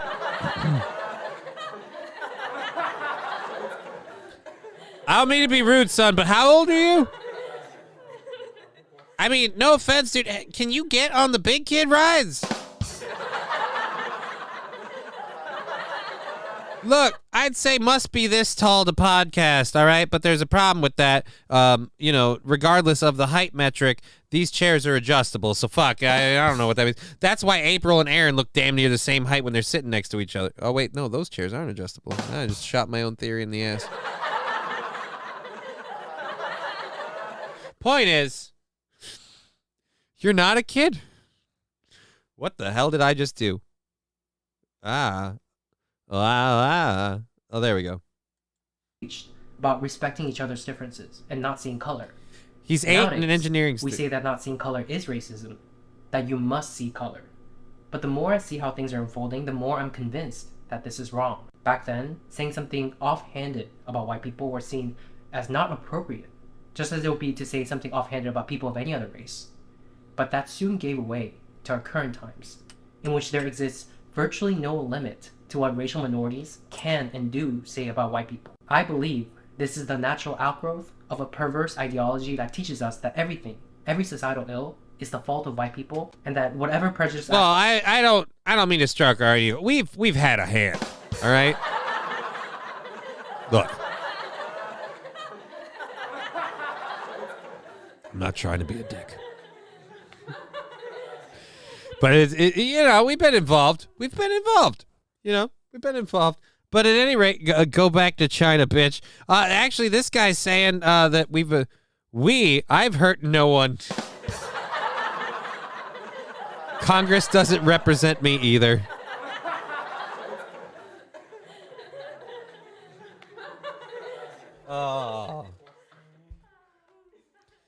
Oh yeah. Congress doesn't represent most people. But again, I just love that this kid's doing it. He has a whole video of what he's talking about people being I don't know, kind of racist towards white people. It's just kind of funny. I honk in the darkness. I am the one who honks. Now I'm just weirded out. What the fuck? Every skin color, every culture has been enslaved at one point in history. Well, actually, that was kind of one of the things I talk about in the video. Here, let's go back to this. We may inflict upon them does not constitute discrimination because we don't have the power to discriminate. And alarmingly, this is particularly pronounced in the younger generation. But is it true? Do we not have the power to discriminate? Well, let's see. First, let's take a look at the racial hatred at the interpersonal level. In today's society, it has become somewhat fashionable to think things and say things about and to white people that would not be acceptable if it was said about any other race. So we're being taught like what? That the double standard is not wrong, that it is rather a form of empowerment. A punishment? Yeah. Single-handedly caused the white genocide that they said about white people, especially by the younger of color. You need to ask permission from everybody in the group to bring your white friend. Like, don't just bring them. I might not be in the mood to deal with white shenanigans that day. That's all I'm saying. Yeah, I might not be able in the mood to deal with black shenanigans, because if I stop at a gas station, I don't want you to have to worry about you robbing it,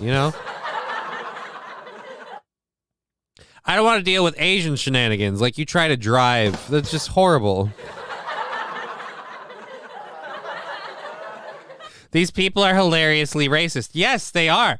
That's why I was trying to get to this part of the video. He has a huge amount of video clips of this. We'll play a few of them. We'll have fun with it for a bit. But I'm just going to answer their racism with racism, That and on that level, we can come together,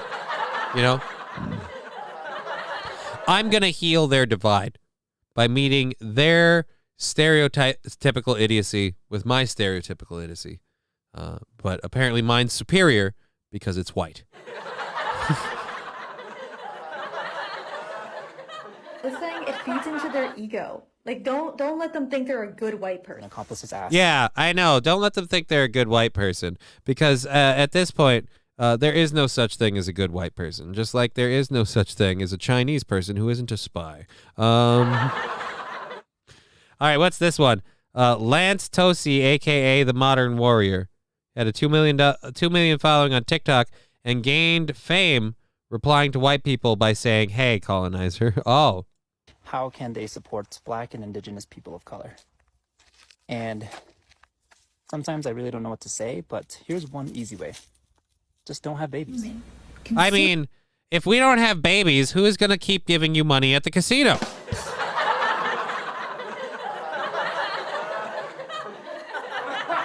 Is that a trans Native American?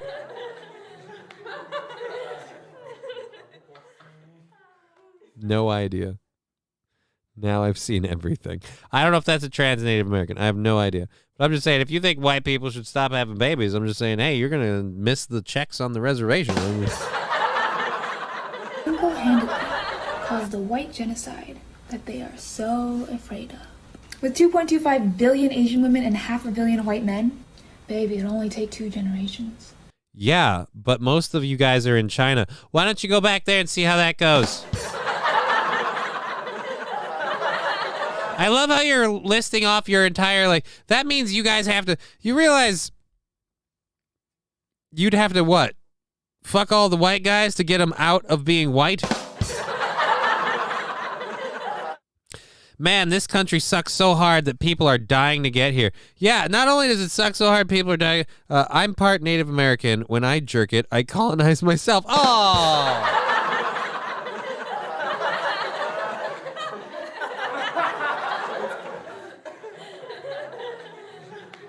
In 2 generations, there will no longer be any blonde-haired... These are some things I noticed about white American culture.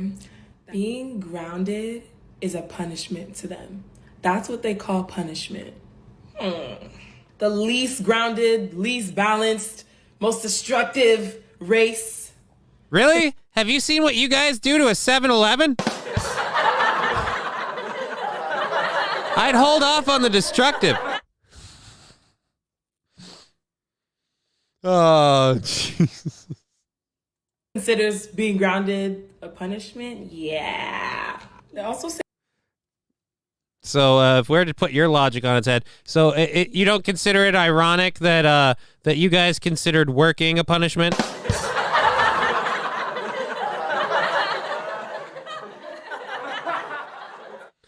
Scruffy saying, aren't her people who didn't leave the motherland still living in huts? Newsflash, they don't sell boba tea there. Yeah, again, if you take all of that stuff out, all of a sudden, but here's the fun part that none of these people realize. You know the white people just bought the slaves. They weren't the ones enslaving the black people.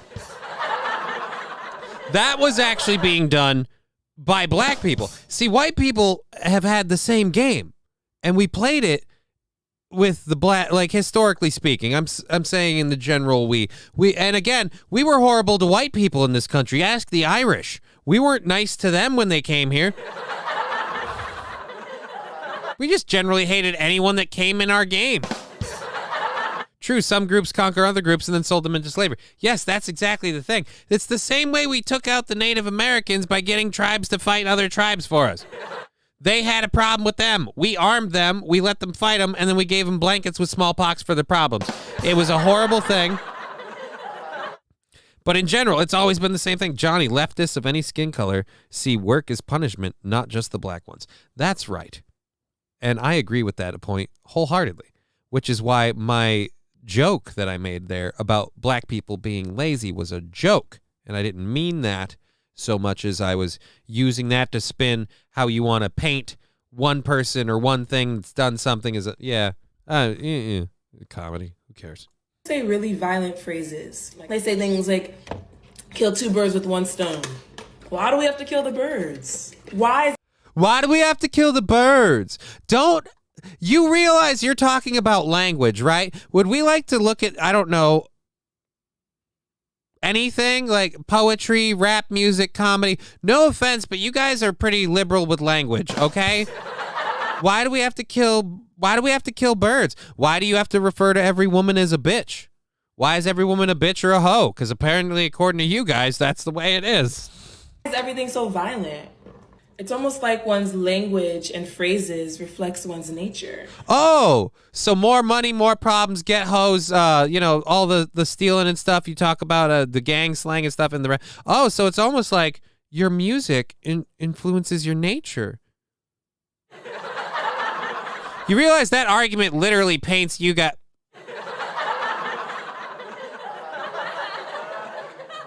This isn't fair. You're too stupid. Get off your side. You're hurting it. Okay? You just brought the language thing up on white people for the phrase, killing 2 birds with 1 stone. And what was the other one? Did we have another one? Oh, that's right. You just had the one phrase. I have things I'm not allowed to say on here, all right? I can't say stuff on this stream that you're allowed to put in your rap music, and it's apparently not an indicator of...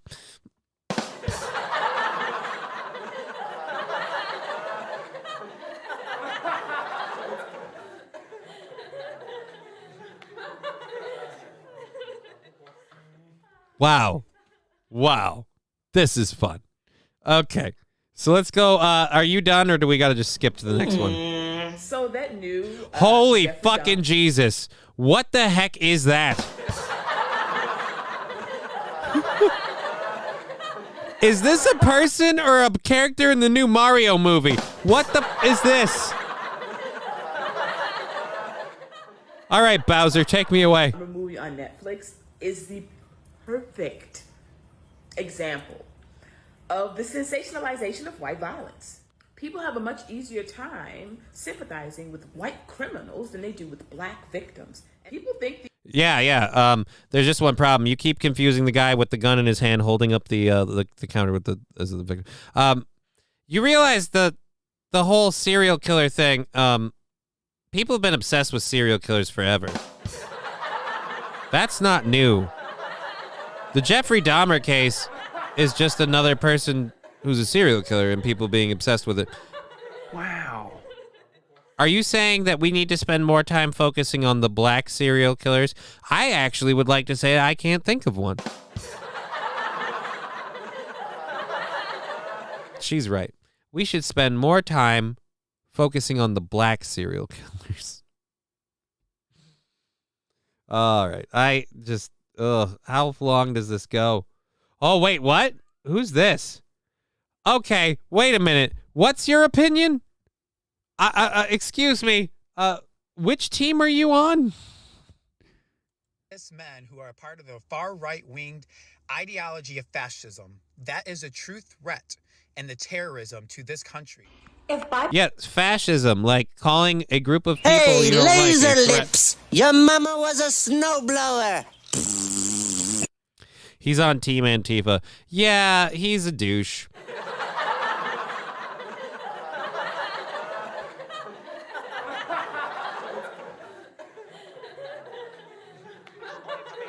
People don't wear shoes outdoor, but wear shoes inside.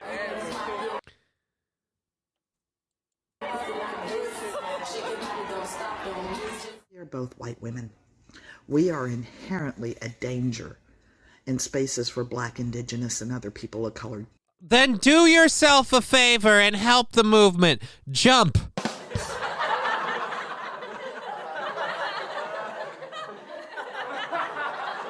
You know what it is?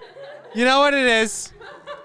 We are a danger to... you like being a victim, and you Cheer can't be a victim on this. 100, I endorse this. You endorse what? Her jumping?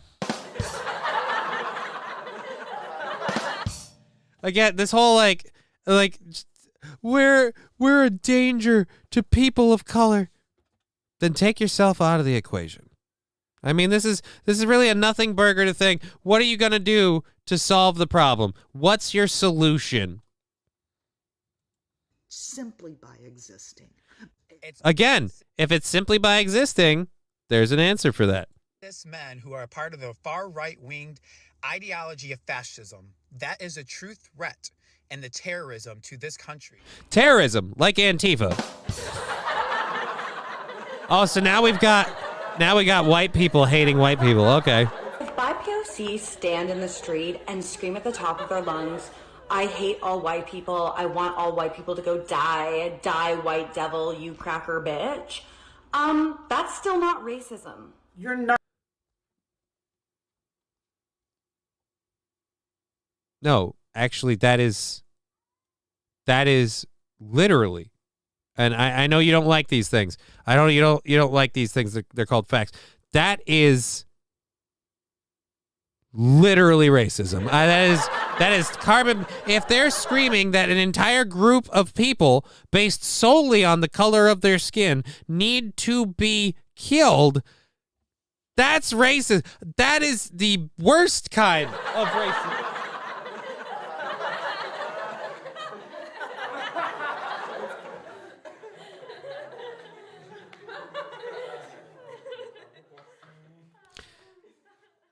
Why are you allowed to make decisions? Why, just at a certain point, some of you guys stop sharing these things online. They look really bad for you. Not one of the good white people. Stop separating us from the bad white people. Don't sit out there in comments and say, we don't claim them. We are them. We are the ones shooting up schools. Look, school shootings are horrible. School shootings are bad. If we want to talk sheer numbers, I got some cities you should look into. No, we're not going. Again, I have hurt no one. Yeah, but that doesn't matter. I've had no privilege. Talk about white privilege and stuff like that. I grew up incredibly poor. I've literally had to fight to get to where I am at some points, like I think I said earlier, literally crawled. So, I mean, I have not experienced privilege, but I will be repetitively told. I also grew up poor, very much the same. Yeah, I was literally homeless for a couple of months. I didn't understand what food security was until I moved out on my own around 18. I had a whole bunch of messed up shit. So it's just, I don't really have much of a stomach. Here's my thing. There is no white people, black people, whatever. It's poor people and wealthy people, with the middle class shrinking in between. And the rich people really want you to sit on this narrative and argue about white versus black. Is it racist? Is it not? And the reason is because while we're so busy going, oh, my white privilege, or while you're so busy going, the white people are the devil, those rich people, which, by the way, come in all shapes, sizes, and colors, they make all the money and they kind of fuck over the rest of us, okay? Anyways, and that's another thing. If you actually accomplish a lot of stuff, I feel like if you're saying that, black people are held down, you're belittling that person's accomplishment. That person was, any crime that's punishment is a fine is specifically created to punish the poor. So you mean like most crimes? Like literally most crimes. Anyways.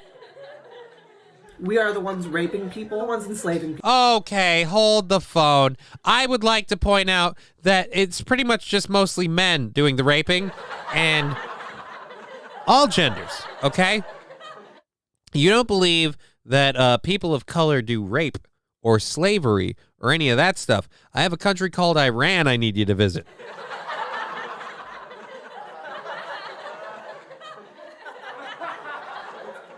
Hell, they'll cut off your clit. And that's another thing, too. Apparently, America is so star-spangled awful for all this racism. There are actual countries where treating other races or religious groups or ethnicities of people as second-class citizens is not only okay, it's the status quo. And those countries aren't here. So again, if you want to tell me how horrible it is here, go live there. Because I'm sick of your problems.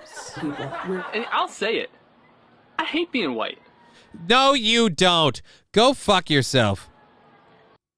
And I'll say it. I hate being white. Yeah, tell that to the bank.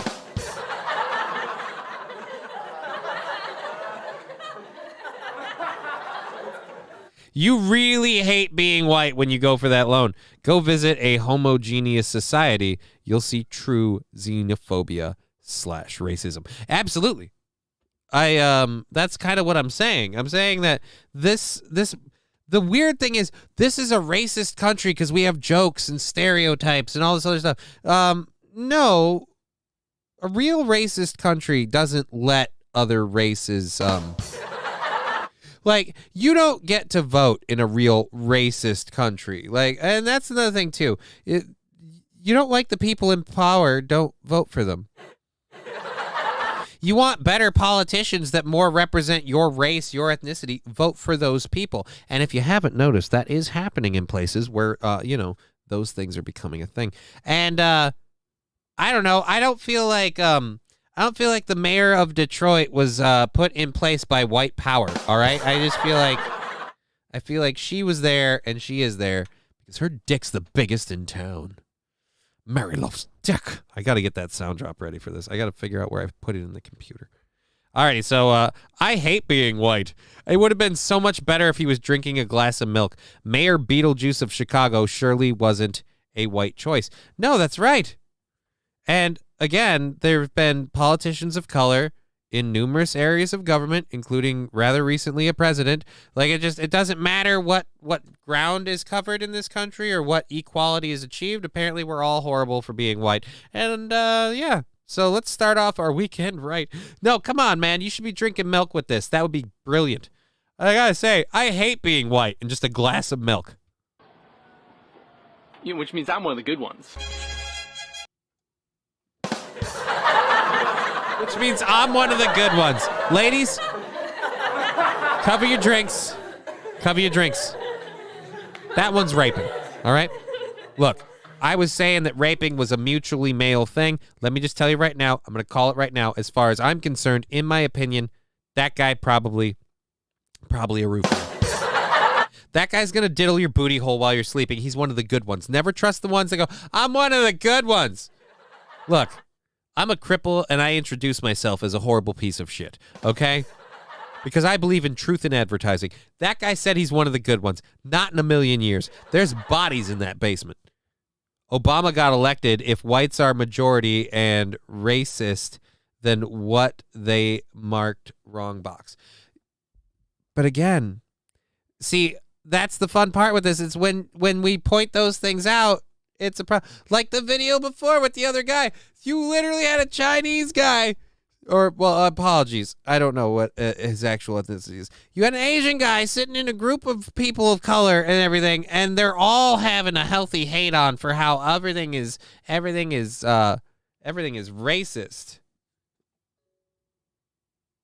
Ooh, we got a spam caller. Let's play with this for a minute. Hey, you're live on the show. We're talking about people being racist. How can you help?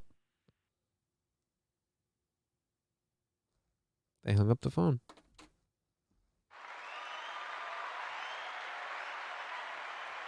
They hung up the goddamn phone. All right, this is getting beautifully painful. I hate people are inherently racist. Yeah. White people are inherently racist. Yeah. Can you be racist against white people? Based off of the definition of racism, yes, but it's not going to hurt them and hurt their opportunities like it does people of color. While technically you can, it's not like an issue. You can't oppress the oppressor. It helps you sleep at night. I'm racist to white people, and I'm proud of it. Why do people not understand that you can't be racist to white people? Again, it's because you can. Impossible. The system is not set up that way. You can insult. Okay, this burn victim, why? Why do you have the camera on?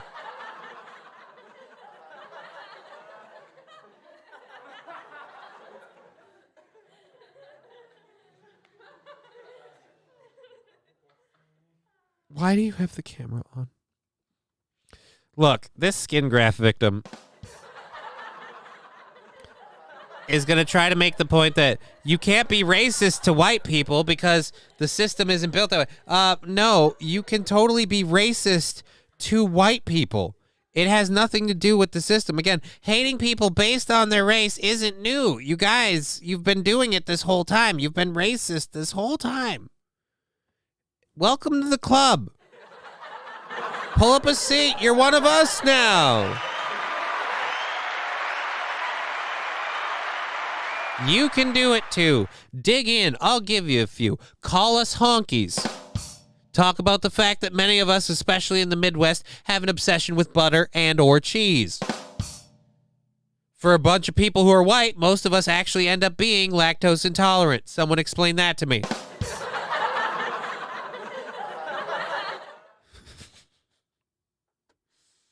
Oh, God. We have to assimilate other cultures because when you get right down to it, most of our food kind of sucks. Don't believe me? Look at an English cuisine menu. Oh, fuck. I don't know how much. Oh, we're going to be running up against the wall here, but whatever. Insult white people, but it is not racism. Me calling a white person a tub of mayonnaise and like a flower-looking ass, that's not racist. You went all the way to Africa to physically take black people from their homes. Nope. Again, we went all the way to Africa to buy black people from other black people.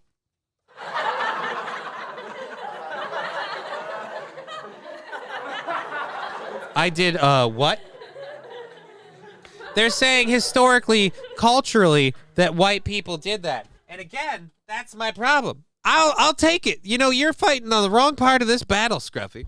You're fighting on the wrong part. I did what?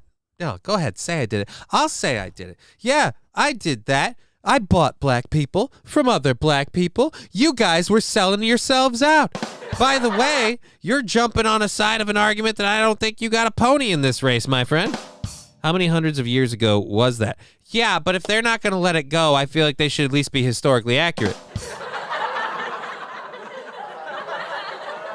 You can sit there and say all day that white people are horrible for having owned slaves back in the days of slaves.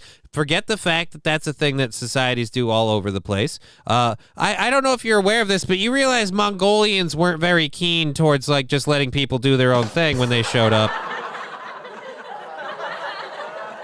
You know when Japan kind of conquered you guys got treated as second-class citizens for quite a while. Is kind of World War II that fixed that. I mean, again, if we want to sit here and argue about this, you could complain that we're horrible because at one point white people owned slaves. But yes, that is horrible. But are we not going to blame the black people who sold them? I feel like if we're going to go all the way to reparations, you need to go all the way to the people who originally profited from those slaves originally being sold. You send your business to Africa. Good luck with that. Shoved them in on boats where a lot of them got diseases and died. Told them where they could sit on a bus. Told them which schools they could go to, which water fountains they could use, which bathrooms they could use. And that's sugarcoating it. Those are just terms. I'm not even describing all the disgusting things that happened. And they don't even want revenge? They are letting you guys skate by? They don't want revenge? They're letting you guys skate by. You're right. We should hold everyone accountable to things based solely on race. So can we take it out on you about this whole Chinese balloon bullshit? I got some problems with what TikTok is doing. I got some problems with the whole coronavirus thing. So can we hold you accountable for that? Did come from China. Talk about discussing things. What's on your mirror? Yeah. What is on your mirror? For equal Clean your rights. fucking mirror. That's it. They have pretty much equal rights, but no, a lot of them are asking for reparations. I mean, and I'm not saying whether or not they deserve it. I'm just saying, come on, man. If you're going to present an argument, can you at least have facts? If you're going to make this shit up, you might as well just say, and they were members of the Lollipop Guild, and they have flying cars, and Wakanda should have raised up and protected them. You know that's not real, right? Like, That's the worst part about this whole video. Every single person that I'm watching about this, like, I don't blame. Look, you want to hate white people for history. Okay, fine. Hate white people for history, but at least have the right history. Don't just make shit up. I mean, if you're going to judge me based on the color of my skin because of what other people with the same skin color have done, I want them to at least be actual crimes. You know, like, don't be like, oh, you guys. Oh, fuck. I don't know. We're kind of spinning our gears on this one. It kind of, the coronavirus came from the DOD, but people aren't ready for that. I have trouble believing the DOD released a virus in China to infect the world. I have problems believing that one. I could believe that the DOD was running the lab in China and all that stuff. I mean, we kind of talked about that when we jokingly pretended like maybe we would hold Fauci accountable.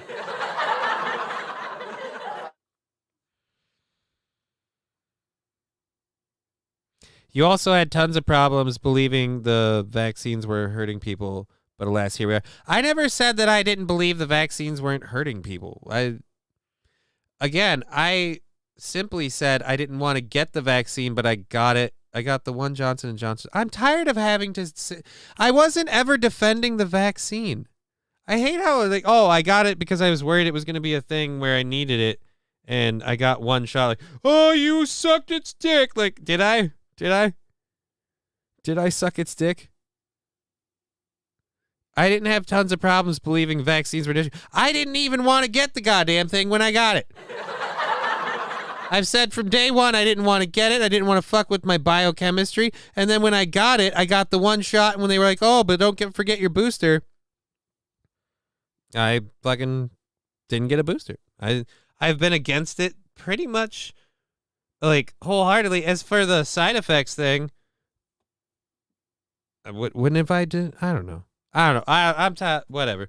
We'll call it on that. I'm not going to sit here and dig myself out of a hole I didn't even know I dug myself in, apparently. So we'll do that another time. We're going to have a bunch of fun stuff for our show next week when we reset the whole setup here. Is going to be kind of cool and fun and new. So be sure to tune into that. We're going to have new stickers coming up next Monday, and we'll be promoting the Beaver Island Brewing comedy show for next Saturday, as well as, of course, the stuff for May. March, not May. Excuse me. Anyways, thank you all for joining me, for the support, for the interaction. It's been super fun. I've had a great time. I hope you have too. Thank you for the new followers, for the subs, and all of that. Have a great weekend. Enjoy the Super Bowl. Go Vikings. School!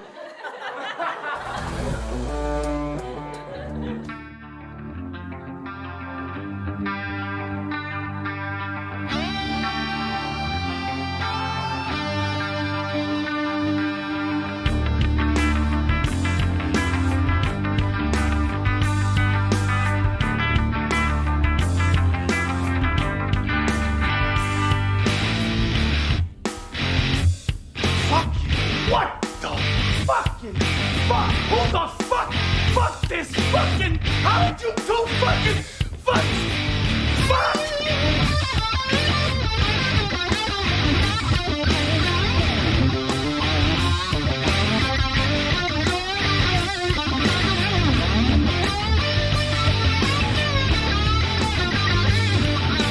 Game over. Wait a minute. There's things here. There's trees. There's rocks. There's birds. There's squirrels. Come on. We'll bless them all until we get fresh naked. Join me.